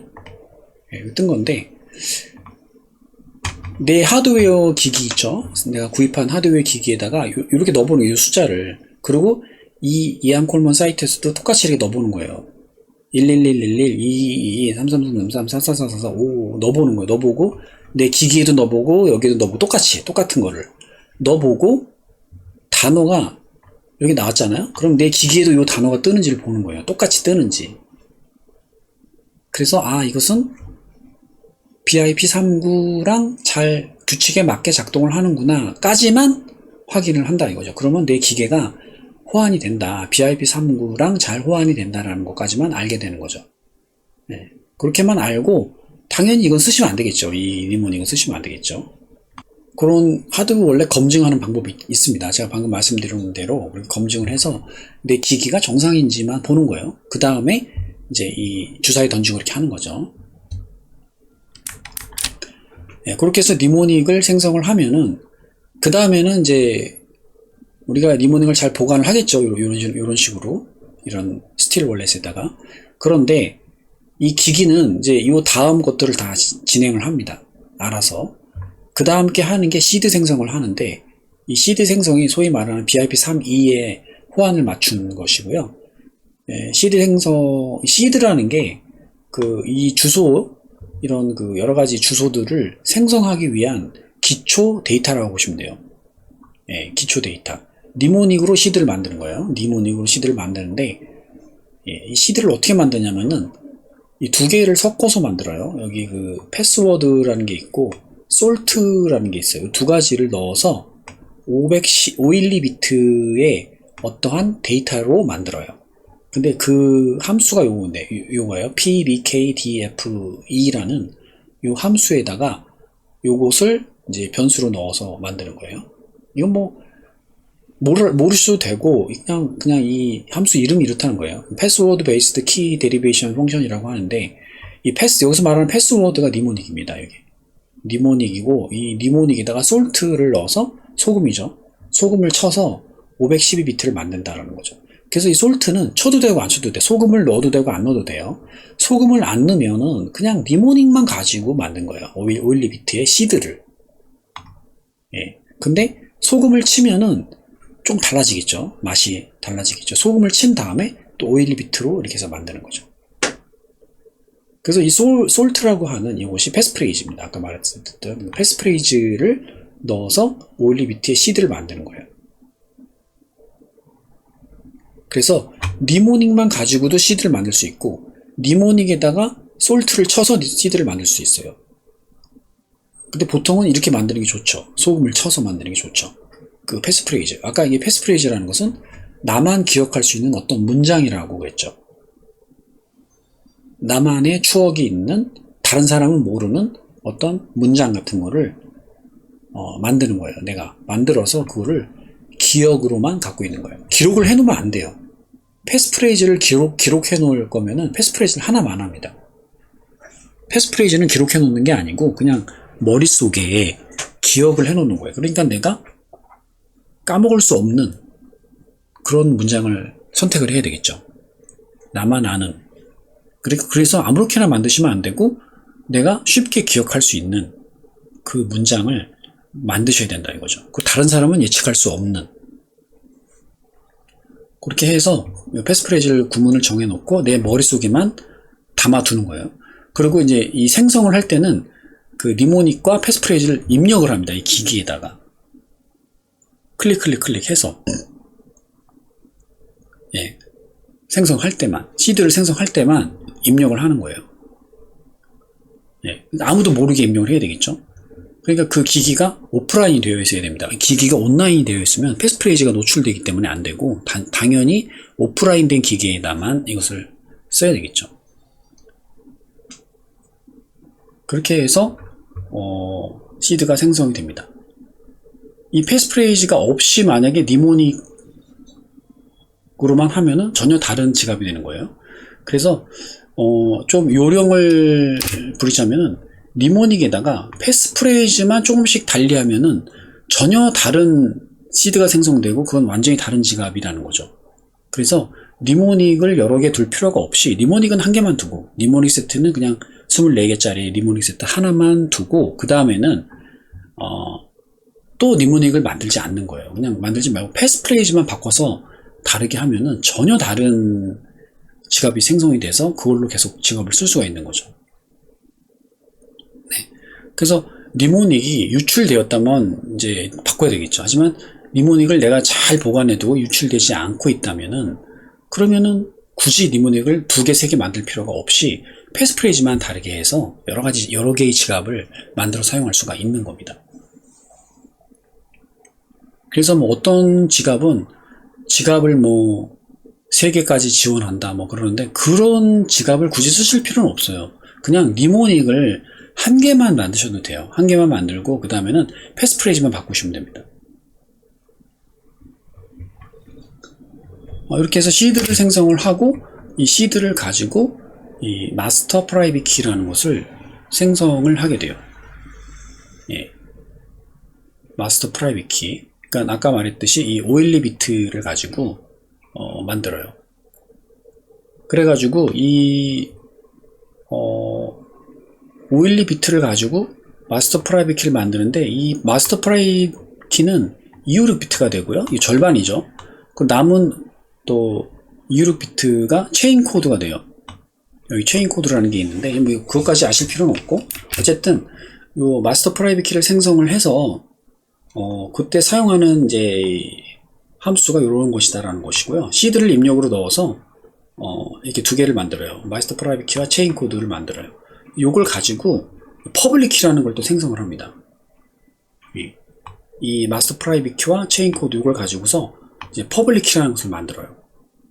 그래서 이 퍼블릭 키를 만들면은 이제 뭐가 생성이 된 거죠? 프라이빗 키, 퍼블릭 키가 생성이 됐죠? 그 다음에 이 상태에서 이 퍼블릭 키를 가지고 소위 말하는 엑스퍼브라는 것을 만듭니다. 이게 아까 말했듯이 와치오니 지갑에 들어가는 기초 데이터가 되는 거죠. 그래서 제일 중요한 게 우리가 목표점이 이거예요. 목표가 프라이빗 키와 퍼블릭 키예요. 요걸 만들기 위해서 이 위에 복잡한 일을 한 겁니다. 쭉 이걸 통해서 결국은 최종 목적이 프라이빗 키와 퍼블릭 키를 만드는 겁니다. 그리고 이 퍼블릭 키를 엑스퍼브라는 기초 데이터로 만드는 거. 요게 이제 지갑의 핵심이고 주소의 핵심이고, 이래서 요걸 가지고서 소프트 월렛에다가 QR코드로 이제 해서 와치오니 지갑을 만들게 돼요.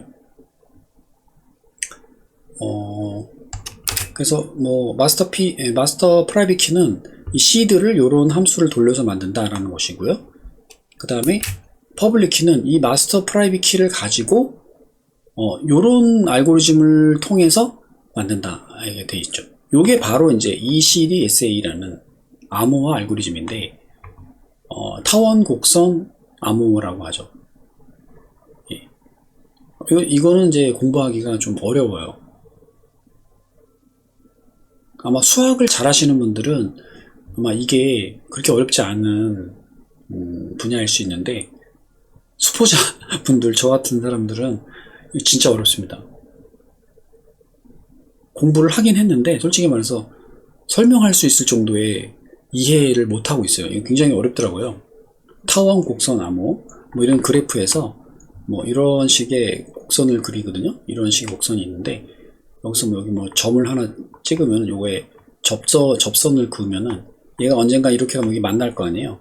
이 점과 요 반대편에 또 만나는 점, 뭐 요 점과 요 점을 세 개를 뭐 어떻게 해가지고서 뭐 G 값을 알아내고 이제 그걸 가지고서 프라이빗 키, 그러니까 퍼블릭 키를 만든다, 뭐 이런 거예요. 근데 이게 정말 어렵습니다. 이해가 하기 어려워요. 어쨌든 중요한 것은 이 프라이빗 키를 가지고 이러한 그 타원 곡선 암호라는 알고리즘을 통해서 퍼블릭 키를 생성한다는 거죠.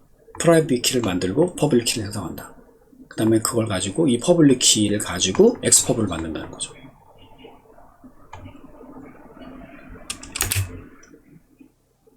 그래서 엑스퍼브는 단순 퍼블릭 키가 아니라 트리 구조 주소 관리를 위한 시작점이 되는 것이고, 그리고 요 앞에 16진수 8자리가 MFP라고 하죠. 마스터 핑거프린트다. 이 마스터 핑거프린트는 지갑을 식별하는 지문이다 라는 거죠. 요걸 좀 마스터 핑거프린트를 잠깐 설명을 드려야 될 것 같아요. 마스터 핑거프린트가 대체 어디에 있냐면은요, 여기 보면은 여기 있거든요. 마스터 핑거프린트라고 MFP라고 이렇게 있죠. 여기 MFP 마스터 핑거프린트 저거 써있죠. 이 숫자 8개의 숫자가 있죠. 8개의 숫자.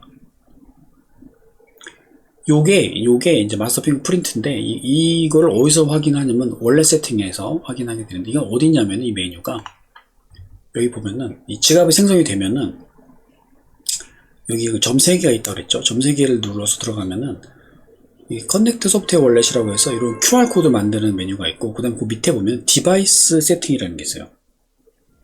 이 디바이스 세팅에 들어가면은 클릭을 하면은 월렛 세팅이라는 게 있거든요. 이 월렛 세팅에 들어가면 이 화면이 뜨는데, 그 월렛 세팅 안에 내부에 요 아래에 요 마스터 핑거프린트가 이렇게 나와 있어요. 이게 뭐냐면 이 지갑의 지문이에요. 지문. 정확하게는 이 지갑의 엑스퍼브의 맨 앞자리 8자리예요. 16진수로 앞자리 8자리예요. 요게 하나가 이제 4이기 때문에 48, 32비트. 그 2진수로 했을 땐 32비트 자리를 말하는 거예요. 32비트까지. 맨 앞에 32비트를 16진수로 표현한 거예요. 이렇게. 그래서 8자리인데, 어쨌든 요 앞에 있는 맨 앞자리예요. 엑스퍼브의 맨 앞자리의 숫자들이에요. 요거를 잘라가지고 마스터 핑거프린트라고 하고, 요게 그 지갑의 지문이 돼요. 지문. 그리고 요거를 와치오니 지갑으로 하면은 그 블루 월렛, 그러니까 소프트 월렛에도 그 와치오니 지갑이 생겼다고 그랬잖아요. 그 안에서 그 월렛에 들어가서 설정을 보면은 여기 보면 마스터 핑거프린트가 이렇게 나와요. 그래서 이게 일치해야 돼요. 일치. 지금 여기선 다르거든요. 지금 이게 다른데, 내가 이 지갑을 사용한다 그러면은 하드웨어 월렛에 있는 마스터 핑거프린트와 소프트 월렛에 있는 마스터 핑거프린트가 일치해야 돼요. 그래야 같은 지갑이라는 뜻이에요. 이게 일치하지 않은 상태에서 이걸 사용하면은 이건 말도 안 되는 엉뚱한 지갑을 쓰고 있는 거예요. 큰일 납니다. 그거는 사용하면 안 돼요. 그래서 보통은 지갑을 하나만 두고 쓰시는 분은 헷갈릴 일이 없는데 지갑을 2개, 3개를 만드시는 분은 그때부터 헷갈립니다. 내가 지금 쓰고 있는 이 블루 월렛에 있는 이 지갑이 지금 하드웨어 월렛하고 같은 지갑인가? 헷갈려요. 그래서 그것을 확인을 하는 작업을 항상 하셔야 되는데 이 지문을 가지고 확인하면 돼요. 같은 지문이면은 그러면은 같은 지갑이다라는 것을 우리가 알 수 있는 거죠.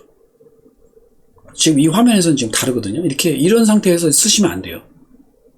엉뚱한 지갑으로 사용하시는 게 되기 때문에 마스터 핑거프린트를 여기서 볼 수 있다는 거예요. 지금 제가 메뉴상으로 월렛 세팅, 디바이스 세팅, 아까 여기 말씀드렸죠. 디바이스 세팅에 들어가서 월렛 세팅으로 들어오면은 여기에 있다. 그리고 이 블루 월렛에도 여기 있습니다. 블루 월렛을 보면은 블루 월렛도 여기 지갑, 왓츠온이 지갑 들어가서 점 3개를 누르면 여기 밑에 이렇게 있어요. 마스터 핑거프린트가. 그 지갑의 설정이 들어가면 다 있습니다. 그래서 그 지갑에 그 지문이 항상 있다는 거. 그걸 좀 말씀을 좀 드리겠습니다. 그래서 그 다음에 HD 월렛이라고 이걸 부르는데 우리가 쓰고 있는 지갑이 이게 이런 의미예요. Hierarchical Deterministic이라는 이런 의미가 있어요. Hierarchical이라는 것은 이렇게 계층적으로 되어 있다는 거죠. 예. 계층적으로. 우리가 이제 나무 뿌리를 생각하면 되겠죠. 이렇게 나무 뿌리가 있으면은 이렇게 여기에서 나왔다. 그 다음에 여기에서 이렇게 나왔다. 또 여기서 이렇게 나오고 여기서 나왔다. 이게 계층적이라는 뜻이에요. 하이어라키컬 하다는 것이고요. 디터미니스틱 하다는 것은 결정이 되어 있다는 거예요. 이게 어떤 그 방법이 함수에 의해서 일정한 함수에 의해서 생성이 되는 거라 이것을 만들 때 항상 새로운 게 만들어지는 게 아니고 이미 결정된 거를 우리가 그 계산에 의해서 찾아서 쓰는 거기 때문에 나중에 변경이 되지도 않아요. 그냥 결정이 되어 있다는 뜻이에요. 그래서 Hierarchical Deterministic이라는 걸 앞자를 따서 HD 월렛이라고 부릅니다. 블루 월렛 등 소프트 월렛의 임포터예요. 왓츠온이 지갑 생성. 아까 방금 말씀드렸듯이 소프트 월렛에다가 임포트 시켜가지고 이 엑스퍼블을 왓츠온이 지갑을 생성을 하는 겁니다.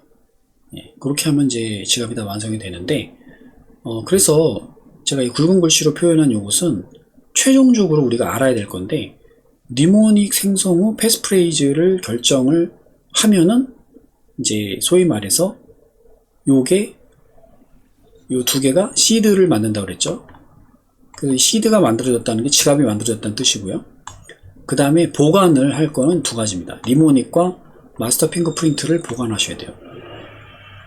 예, 니모닉과 마스터 핑거프린트 보관하시면 돼요. 마스터 핑거프린트를 왜 보관하냐면은 내가 이 니모닉을 잘 보관했는지 나중에 알기 위해서 그래요. 그래서 이 니모닉을 이제 입력을 하면은 마스터 핑거프린트가 뜨거든요. 그 지갑에. 그러면서 내가 기록해 놓은 마스터 핑거프린트와 똑같다면은 내가 니모닉을 정확하게 입력했구나라는 걸 알 수가 있기 때문에 마스터 핑거프린트를 보관하는 거예요. 니모닉과 마스터 핑거프린트를 보관을 하고 그 다음에 왓츠온이 지갑을 생성을 하시면 그러면 이제 준비가 다 끝난 겁니다.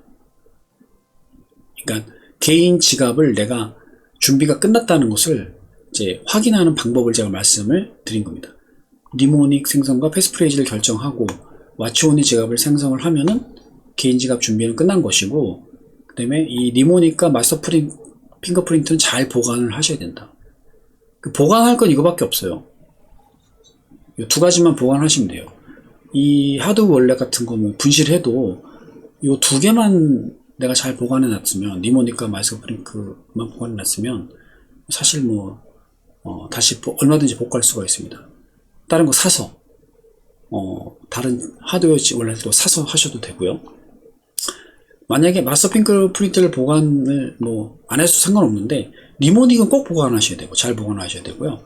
근데 이제 마스터 핑거프린트까지 저는 이제 보관할 거를 추천드리는 거는 이 니모닉에 내가 올바른 입력을 했는지까지도 확인할 수 있기 때문에 이 마스터 핑거프린트까지 보관을 하시라는 거죠. 니모닉을 쓸 때 24개 단어를 쓸 거 아니에요. 그럼 이 마스터 핑거프린트도 써놓으세요.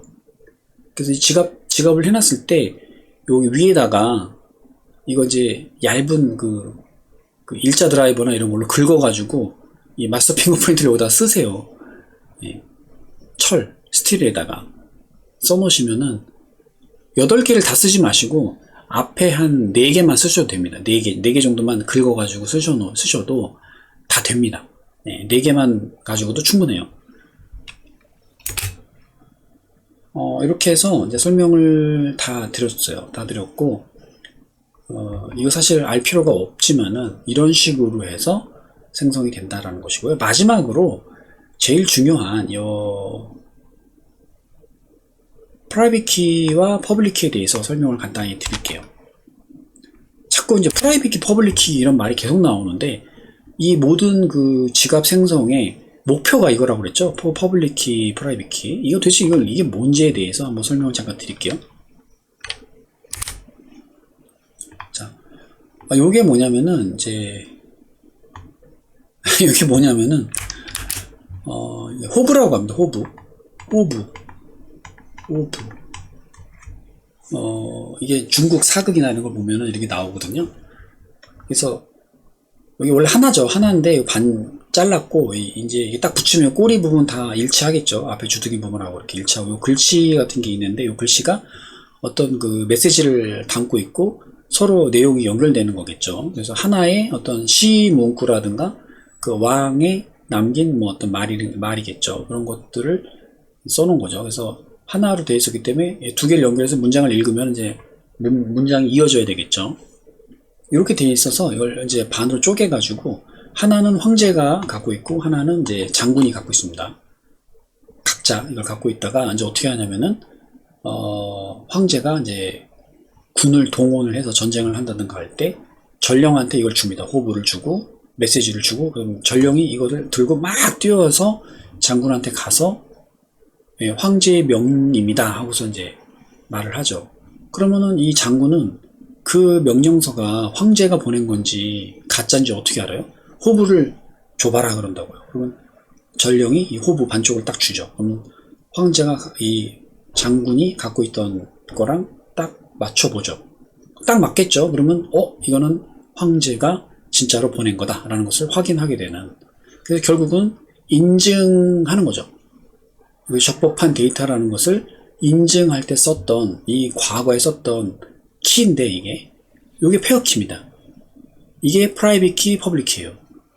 여기 하나를 프라이빗 키라고 하고 하나를 퍼블릭 키라고 보면 되는 거죠. 벌써 이렇게 예전 고대에도 이미 썼었어요. 이런 페어키 방식을.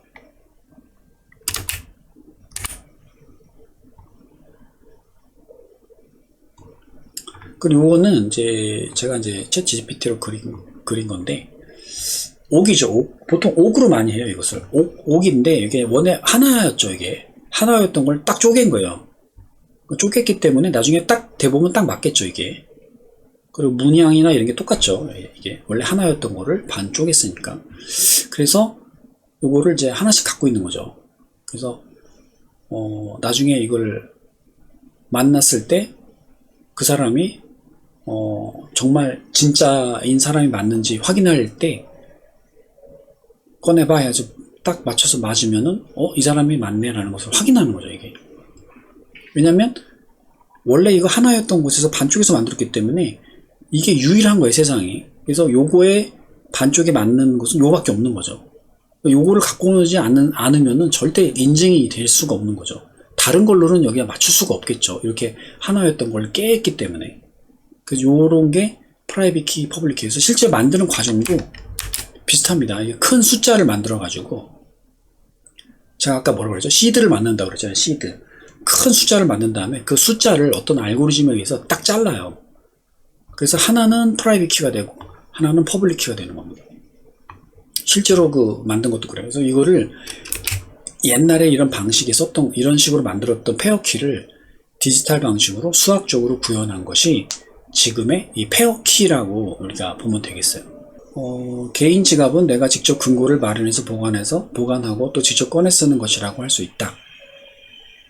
은행 계좌의 차이점은 은행은 남의 금고에 돈을 넣어두는 셈이고 꺼내달라고 요청을 해야 되는 것이다. 반면 개인 지갑은 내가 직접 열어서 꺼낸다는 점이 다르다. 그래서 이 비트코인은 이런 그 개인 지갑이라는 것을 구현할 때 페어키 방식을 사용합니다. 다른 암호화폐도 마찬가지입니다. 페어키는 두 개의 키가 하나의 쌍으로 서로 관련되어 있는데 프라이빗 키와 퍼블릭 키로 구성된다. 우리나라로는 개인 키와 이것은 공개 키라고 보통 되어 있고, 공개 키는 실제로 공개하는 거죠. 두 키는 서로 밀접한 관계가 있어서 퍼블릭 키로 잠근 것은 서로 연결된 프라이빗 키로만 열 수 있게 되어 있다. 그래서 A가 자신의 퍼블릭 키로 암호화해 두면 그 연결된 페어키인 프라이빗 키가 A에게만 있기 때문에 A만 해독할 수가 있다. 그래서 B가 A의 퍼블릭 키로 잠궈서 A에게로 보내면 A만 이것을 풀 수 있게 된다. 그러니까 B가 A한테 어떤 데이터를 보낼 때 A의 퍼블릭 키로 잠궈서 보내는 거예요. 그러면 A는 풀 수 있죠. A는 프라이빗 키가 있으니까. 그러면 그 A는 풀 수 있죠. 그러면 A만 풀 수 있는 거예요. 다른 사람은 풀 수 없어요. A의 퍼블릭 키로 잠궈서 보냈기 때문에. 그래서 이 퍼블릭 키라는 것은 결국 소유권을 표현하는 것이 되고 사실상 주소가 된다. 이게 되게 중요한 말이에요. 소유권, 주소. 그러니까 이 퍼블릭 키라는 것은 A의 퍼블릭 키로 잠궜다, 이 말은 A의 소유권이 되었다라는 뜻이 되는 거고요. 왜냐면 A만 풀 수 있으니까. 그 다음에 A의 퍼블릭 키로 보낸다는 것은 결국 그 퍼블릭 키가 A의 주소가 되는 의미를 갖고 있는 거예요. 그래서 이 퍼블릭 키는 소유권을 표현하는 것이면서도 주소가 되는 거예요. 좀 더 예를 들어서 구체적으로 바비 앨리스에게 송금하려고 한다면 앨리스의 퍼블릭 키로 암호화해서 블록체인에 올리는 거죠. 이제 그 돈은 앨리스만 풀어서 사용할 수 있게 됩니다. 왜냐면 앨리스의 퍼블릭 키로 암호화했기 때문에. 퍼블릭 키는 공개되어 있으므로 누구나 앨리스에게 송금할 수 있다. 다시 말해서 주소죠. 그게 퍼블릭 키가 앨리스의 주소가 되는 겁니다. 당연히 프라이빗 키는 공개되어서는 안 되겠죠. 공개된다면 큰일 납니다. 이러한 방식이 등장한 이유, 이 페어키 방식이 등장한 이유는 예전에는 암호화한 후에 이를 풀 수 있는 키를 전달하는 방식이었는데 암호화를 해놓고 그 키를 이렇게 해서 같이 보내는 거예요. 근데 이 키를 보낼 때 중간에 키가 탈취되면 위험하기 때문에 고민을 했고 고민 끝에 다른 방식을 고안을 하게 된 거죠. 즉 키를 전달하지 않고 본인이 갖고 있는 키로만 해독하는 방식이 안전하다고 생각하게 된 것이고요. 보내는 사람은 해당 수신인만 풀 수 있도록 암호화해서 보내기만 하면 되는 거죠. 해독할 키를 보낼 필요가 없어요. 키는 수신자 본인만 갖고 있기 때문에. 그러니까 키를 중간에 보내지는 일이 없기 때문에 탈취될 일도 없는 거죠. 결국은 보안을 더 강화하기 위해서 이 페어키 방식이라는 게 등장을 한 겁니다. 그래서 프라이빗 키는 각자 갖고 있고 퍼블릭 키는 공개해 놓는 거예요. 그러면 퍼블릭 키가 그 사람의 주소가 되는 것이죠. 그리고 프라이빗 키는 그걸 풀 때 쓰는 거고요. 그래서 이 비트코인의 핵심 그 알고리즘은 이 퍼블릭 키와 프라이빗 키를 가지고 페어키 방식으로 이 자산을 관리한다라는 것이 핵심 알고리즘이에요. 그리고 이 양자 컴퓨터가 뭐 깬다, 해킹을 한다, 깬다 하는 것도 이걸 깨려고 하는 겁니다. 네, 그리고 이번에 설명할 거는 이제 데리베이션 패스라는 것을 좀 설명하려고 하는데요. 그 하드 월렛을 보면 서명할 때 이런 문자열이 보인다. 이렇게 생긴 문자열이요. 이것을 데리베이션 패스라고 한다. 이제 서명을 이제 하는 과정이 있거든요. 그러니까 내가 서명한다는 것은 이제 송금을 할 때만 서명을 합니다. 받을 때는 뭐 필요 없고요. 송금을 할 때 서명을 하는데 이때 이제 서명을 할 때 서명하기 전에 그 하드 월렛이 이게 지금 어떤 거래인지를 트랜잭션 내용을 약간 분석해서 보여줘요. 그러니까 내가 갖고 있는 그 비트코인, 내가 갖고 있는 비트코인의 주소, 그러니까 어떤 주소에 있는 비트코인을 보낼 것인지가 나오고요. 그 다음에 받는 사람의 주소도 나와요. 받는 사람이 주소가 어떤 건지도 나오고, 그 다음에 트랜잭션에 이 여러 가지 정보들이 나오는데 그 중에 바로 이 그 데리베이션 패스라고 하는 이런 문자열이 나옵니다. 그래서 그걸 볼 때 이게 뭐지? 이게 무슨 의미지? 그러면서 사실은 대부분 의미를 모른 채 그냥 OK를 누르거든요. 예, 근데 이제 이게 다 의미가 있는 거거든요. 그래서 그 부분을 한번 설명을 해드리고 이제 알고 설명을 하시면은 좋지 않을까 생각을 해요. 예, 이런 문자열이 보이는데 원래 데리베이션 패스라고 하고 아까 이제 말씀드렸듯이 이제 그 파생되는 주소에 인덱싱을 한다라는 것이고요. 이 숫자 이게 하나가 다 의미가 있는데 그거가 여기 이제 조금 정리를 해놨습니다. 요 부분을 먼저 설명 좀 드릴게요. 맨 앞에 이 M이라는 것은 그 마스터 프라이빗 키라고 이걸 부릅니다. 예, 그거 약자인데 여기에 이제 마스터 프라이빗 키가 들어간다 그런 얘기고 요 뒤에 있는 숫자가 이제 인덱싱이 되는 거죠. 그래서 사실은 요런 숫자는 이 패스, 그러니까 이 데리베이션 패스를, 그러니까 주소를 생성할 때 이런 그 요소들이 다 그 하나의 변수, 팩터가 돼요. 그래서 그 함수, 이 주소를 생성하는 함수에 다 이런 것들이 메타데이터로 들어갑니다. 그래서 그거에 따라서 그 주소가 생성이 돼요. 그래서 이게 하나의 인덱싱이라고 보시면 됩니다. 그 주소에 대한.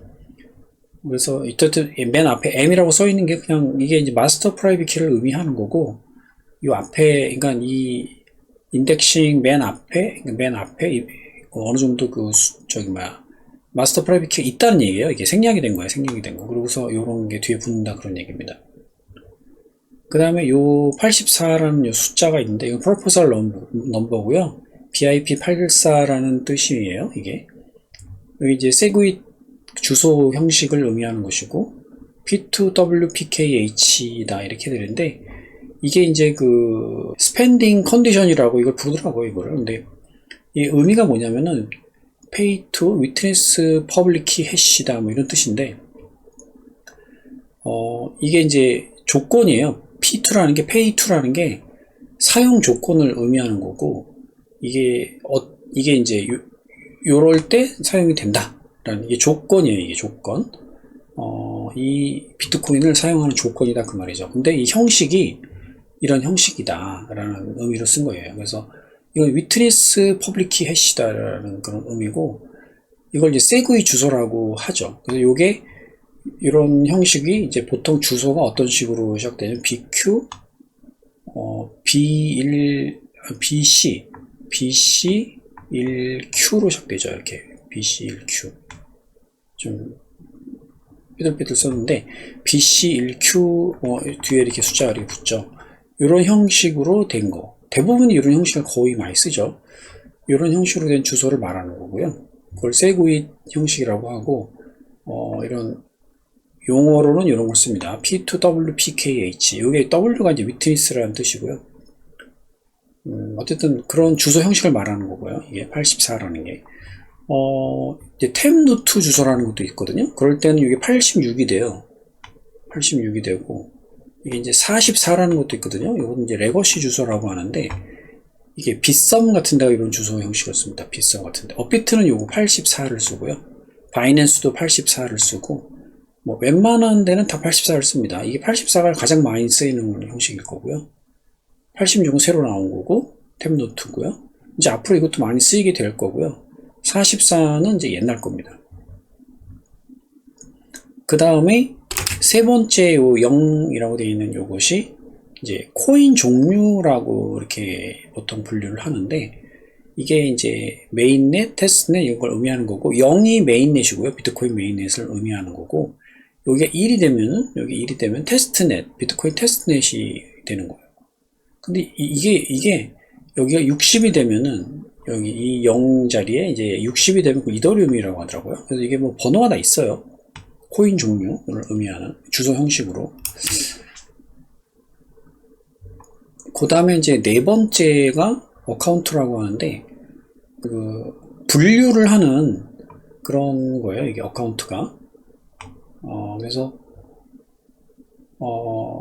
이게 지갑이, 예를 들어서 내가 이제 어떤 지갑을 만들었다. 소프트 월렛에 다르게 지갑을 만들었다. 만들었는데, 이제 이게 여기서, 이 지갑에서 어카운트를 바꾸잖아요? 어카운트만 하나, 요걸 숫자를 1로 바꾸자고 하면은, 그걸 이제 어카운트를 이제 추가할 수 있는데, 그걸 하면은, 그때부터 여기가 1이 되거든요? 1이 되면은 지갑이 새로 하나 생성이 됩니다. 지갑이 두 개가 돼요. 이게 0번 어카운트, 1번 어카운트. 요걸 2로 바꾸면은 당연히 하나가 또 추가가 되겠죠. 2번 어카운트. 0, 1, 2. 그래서 이게 또 계속 추가가 되는데, 보통 이렇게 쓰시는 분들은 거의 없습니다. 그냥 0으로 둔 채로, 이건 보통 사용을 하죠. 예, 거의. 근데 이렇게 할 수도 있다는 거예요. 그리고 지갑에서 지원을 합니다. 지갑의 메뉴를 잘 찾아보시면은, 이 어카운트를 증가시켜 가면서 새로운 지갑을 또 생성할 수가 있더라고요. 웬만한 지갑이 다 있어요, 이런 기능이. 근데 거의 안 씁니다, 그 기능을. 그 다음에 외부 주소, 요 다음 0이 외부 주소를 의미하는데, 외부 주소, 내부 주소 이런 말이 있어요. 외부 주소라는 것은 남한테 보내는 걸 말하는 거고, 내부 주소라는 것은 나의 주소라는 뜻입니다. 아까 이제 설명드렸듯이 내가 지갑을 생성했을 때 굉장히 30억 개의 주소가 생성된다고 그랬잖아요.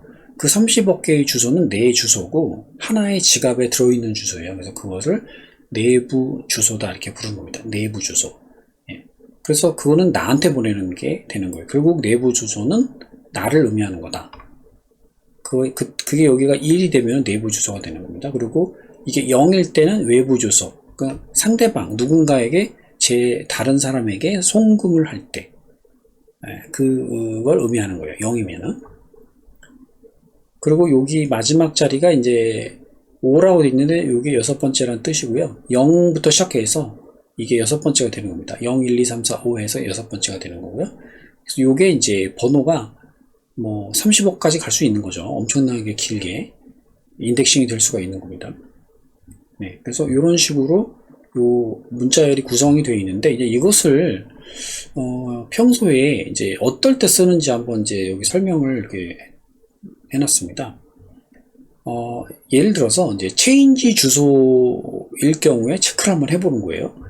그래서 이게 체인지 주소의 데리베이션 패스가 이 하드 월렛에 표시가 된다면 이런 식으로 나온다는 거죠. 그래서 이런 식으로 쭉 나가다가 요 두 번째, 끝에서 두 번째 자리 여기가 1이 돼요. 1이 되면 아까 여기서 뭐라 그랬죠? 요게 1이 되면은 내부 주소라고 그랬죠. 내부 주소. 체인지 어드레스죠. 내부 주소가. 체인지 어드레스라는 뜻으로 이게 여기가 1로 쓰인 건데, 그 체인지 주소라는 얘기는 내 주소라는 얘기입니다. 내 잔액이 들어가는 주소가 되는 거겠죠. 그래서 어쨌든 체인지 주소는 나의 주소인 겁니다. 그리고 여기에서 3이라고 되어 있죠. 요거는 이제 네 번째라는 뜻입니다. 이게 나의 체인지 주소의 네 번째다, 이제 그런 뜻이 되겠습니다.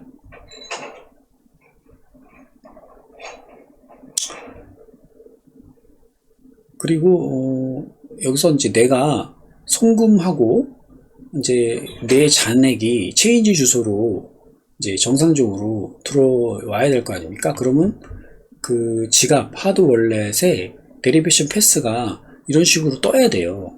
떠서 이런 게 보여야 돼요. 이렇게 보여서 1이라고 써 있는 이런 게 보여서, 이제 내가 보내고 난 나머지는 내 체인지 주소로 나한테 다시 되돌아온다, 오고 있구나라는 것을 이걸 보고 알 수 있어요.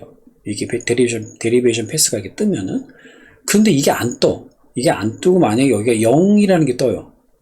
이거는 분명히 나한테 체인지 잔액으로 해서 나한테 돌아와야 되는 부분인데 왜 여기가 0이지?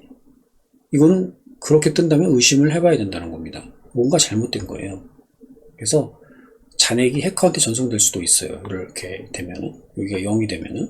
왜냐면 이게 외부 주소잖아요. 0이 된다는 얘기는. 근데 분명히 나한테 잔액이 돌아와야 될 상황인데 거기가 0으로 돼 있다는 얘기는 외부로 나간다는 뜻이고 해커에게 갈 수 있다는 뜻이에요.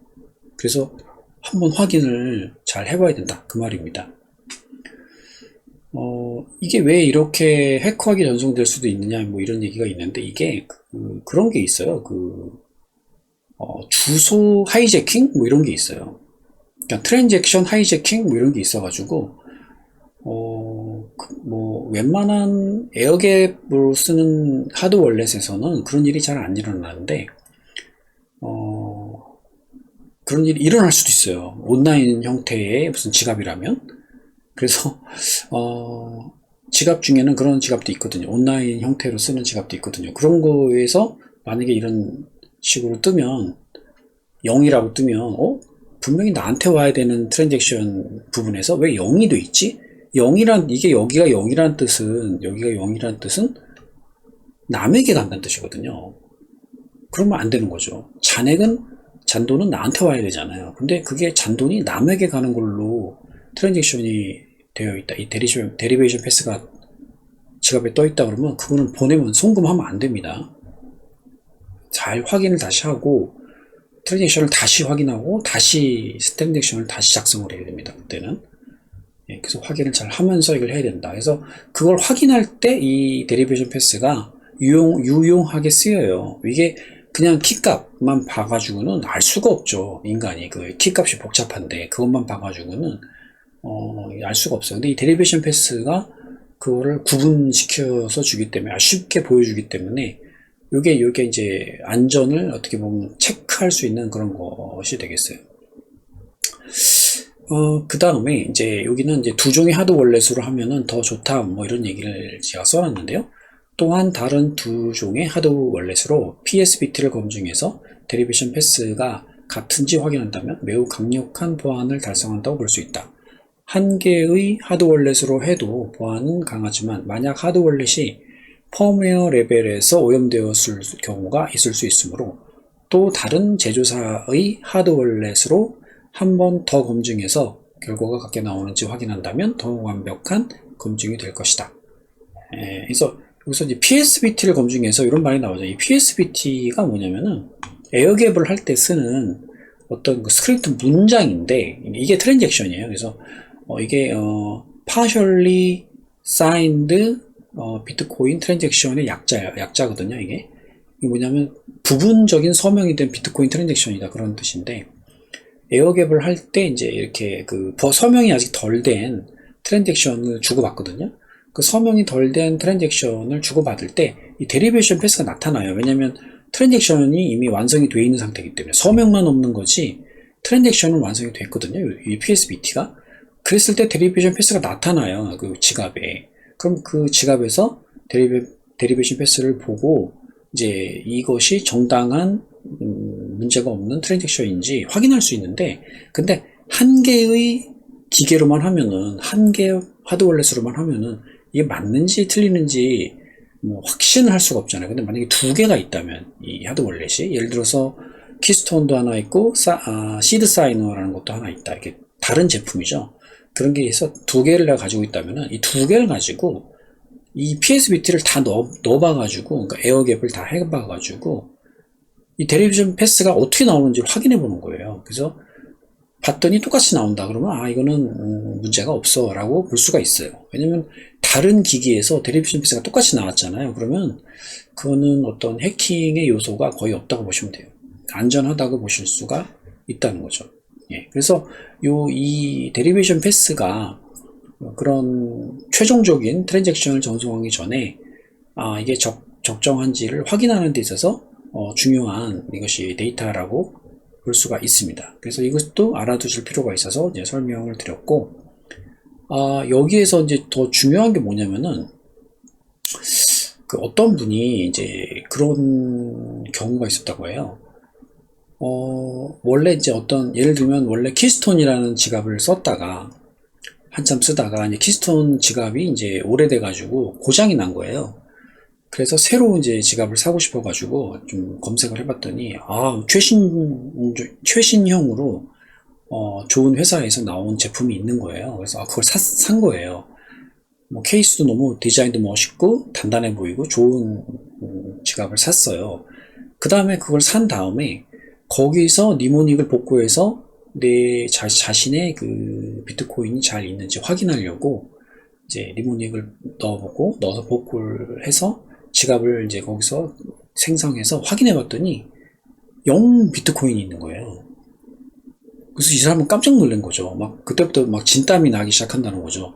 아니, 내 비트코인 어디 간 거지? 내가 이거 니모닉을 잘못 입력했나? 그래서 다시 입력을 해본 거예요. 니모닉을. 그래도 0 BTC인 거예요. 0인 거예요. 0 BTC 이렇게 써 있는 거예요. 이거 뭐야? 다 어디 갔어? 내 비트코인이 다 어디 갔지? 겁이 나는 거예요. 막 진땀이 나고. 그랬는데 그분이 나중에 이제 알게 된 거는 뭐냐면 이 데리베이션 패스를 확인을 못 한 거예요. 그때도 이게 되게 중요한 거예요. 그래서 그 지갑이 그러니까 최신형이다 보니까 그 지갑이 디폴트로 탭루트라는 그 형식의 주소를 생성하는 그런 그 지갑이었던 거예요. 다시 말해서 그 지갑은 데리베이션 패스가 여기가 86인 거예요. 86. 예. 근데 이 본인이 니모닉을 정확하게 넣었으면 이 M까지는 똑같이 나오거든요. 이 마스터 프라이빗까지는 자기가 니모닉 넣은 대로 나오는데 문제는 여기서 자기는 요 84로 했거든요. 세구잇 형식으로 지갑을 생성했거든요. 그럼 이 데리베이션 패스를 84 형식으로 해서 그 주소 형식을 자기가 직접 수동으로 지정을 해서 이 지갑을 생성했어야 되는데 그냥 그 하드웨어 지갑에서 디폴트로 생성해주는 그 지갑으로 그냥 생성해버린 거예요. 근데 그 지갑은 해필이면 탭루트 형식의 그 주소가 디폴트였던 거예요. 그래서 86이라는 데리베이션 패스로 지갑을 생성해버린 거예요. 그래서 없죠, 거기는. 왜냐면 전혀 다른 지갑이거든요. 주소가 다르다는 거예요. 그러니까 쉽게 얘기해서 번지수가 틀렸다 그 말이죠. 엉뚱한 주소에 가서 비트코인이 있는지 본 거예요. 그러니까 없죠, 거긴 당연히. 그래서 너무 진땀을 냈는데 나중에 봤더니 이 주소 형식을 잘못 알고 있었더라는 얘기죠. 그래서 이것을 수동으로 다시 바꿔서 자신의 원래 그 세그윗 주소 84로 데리베이션 패스로 바꿔서 그걸 이제 선택할 수 있거든요. 그 지갑 안에서. 그렇게 바꾼 다음에 지갑을 생성했더니 자기가 원래 갖고 있던 비트코인이 딱 뜨더라 이거죠. 어디 가 있지 않고. 그러니까 본인이 엉뚱한 주소로 검색을 했다고 보시면 되겠어요. 근데 그런 거 확인할 때도 이 데리베이션 패스가 또 중요합니다. 근데 사실 그분은 뭘 잘못했냐면은 이 데리베이션 패스보다도 그분이 확인해야 했을 것은 뭐냐면 마스터 핑거 프린터예요. MFP라고 하죠. 마스터 핑거 프린트. 그러니까 마스터 그 지문인 거죠. 지문. 요게 제가 뭐라고 그랬죠? 엑스퍼브라고 그랬죠. 엑스퍼브. 요게 엑스퍼브는 바로 내 시드를 가지고 만든 거죠. 예, 내 시드를 가지고 그 다음에 내가 여러 가지 그 니모닉을 써서 시드를 만든 다음에 그걸 가지고 엑스퍼브를 만든 거죠. 그래서 이 엑스퍼브에는 사실은 나의 이 데리베이션 패스까지가 다 포함이 되어 있는 거예요. 이 데리베이션 패스는 그 엑스퍼브에 이미 포함이 되어 있어요, 이게. 그러니까 엑스퍼브에서 어디까지 포함되어 있냐면 4자리까지. 그러니까 다시 제가 할게요. 엑스퍼브라고 그랬죠. 엑스퍼브는 이 데리베이션 패스에 4자리, 하나, 둘, 셋, 4자리 있죠. 여기 점이 찍혀 있잖아요. 여기 점이 똥똥똥. 요 점이 있는 데까지. 여기 4자리. 요게 엑스퍼브에 요게 그대로 들어가요. 데리베이션 패스가. 예. 그래서 그 이후에 만들어지는 지갑은 내 지갑인 거죠. 이 뒤에 인덱싱을 아무리 바꿔봐야 내 지갑인 거죠. 이게 1이면은 체인지 어드레스고 0이면은 그냥 어드레스고, 예. 그러면 이제 외부 어드레스가 되겠죠. 그런 거고, 이제 어쨌든 여기 인덱싱이 들어가고, 그렇게 해서 이제 모든 게 내 지갑이 되는 거죠. 그러니까 여기까지만 같으면 이제 지갑이 되는 거거든요. 자기 지갑인 거거든요. 그런데 엑스퍼브의 그 맨 앞부분에 8개의 비트가 아니라 16진수죠. 헥사 값이죠. 8개. 그게 마스터 핑거프린트거든요.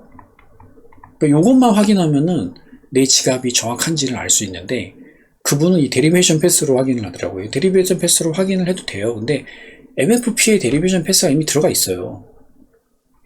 이 MFP에 마스터 핑거프린트. 그래서 제가 마스터 핑거프린트를 적어 놓으라는 거예요. 내가 니모닉으로 지갑을 생성했어요.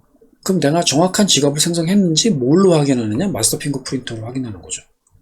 이게 맞으면 맞는 거예요. 그래서 이렇게 확인한 다음에 그 다음에 이제 내 지갑을 확인해 보면은 내 자산이 그대로 들어가 있죠.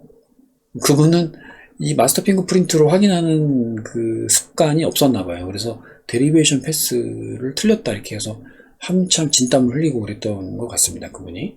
어쨌든 이 데리베이션 패스가 그런데도 이제 확인하는데도 쓰이긴 한다는 거죠. 나의 정확한 지갑을 알기 위해서 데리베이션 패스도 필요하다는 거죠. 하지만 그거는 이제 우리 정확한 방법은 아니고 내 지갑을 진짜로 확인하는 건 MFP, 마스터 핑거프린트로 확인한다는 것이고, 원래 이 MFP가 내 지갑의 지문이기 때문에 원래 내 지갑이 내 지갑을 확인하는 용도가 원래 이 MFP의 용도예요. 네, 그래서 이 MFP, 마스터 핑거프린트에 있는 이유를, 목적을 이제 아셔야 되겠다는 것이죠. 네, 이렇게 해서 데리베이션 패스까지 이제 설명을 드렸고, 이제 그래서 이 정도면은 개인 지갑에 대한 어떤 자주 언급되는 것들은 다 설명을 드린 것 같습니다. 그래서 잘 참고하셔서 공부하는데 참고를 하셨으면 좋겠습니다. 네, 이 정도로 개인 지갑에 대해서 설명을 마치도록 하겠습니다. 너무나 영상이 길었는데 다음에는 좀 더 짧게 만들 수 있도록 노력을 해보겠습니다. 그래서 최대한 많은 내용을 한 번에 다 넣으려고 하다 보니 영상이 길어진 점 죄송스럽게 생각합니다. 네, 여기까지 하겠습니다. 감사합니다.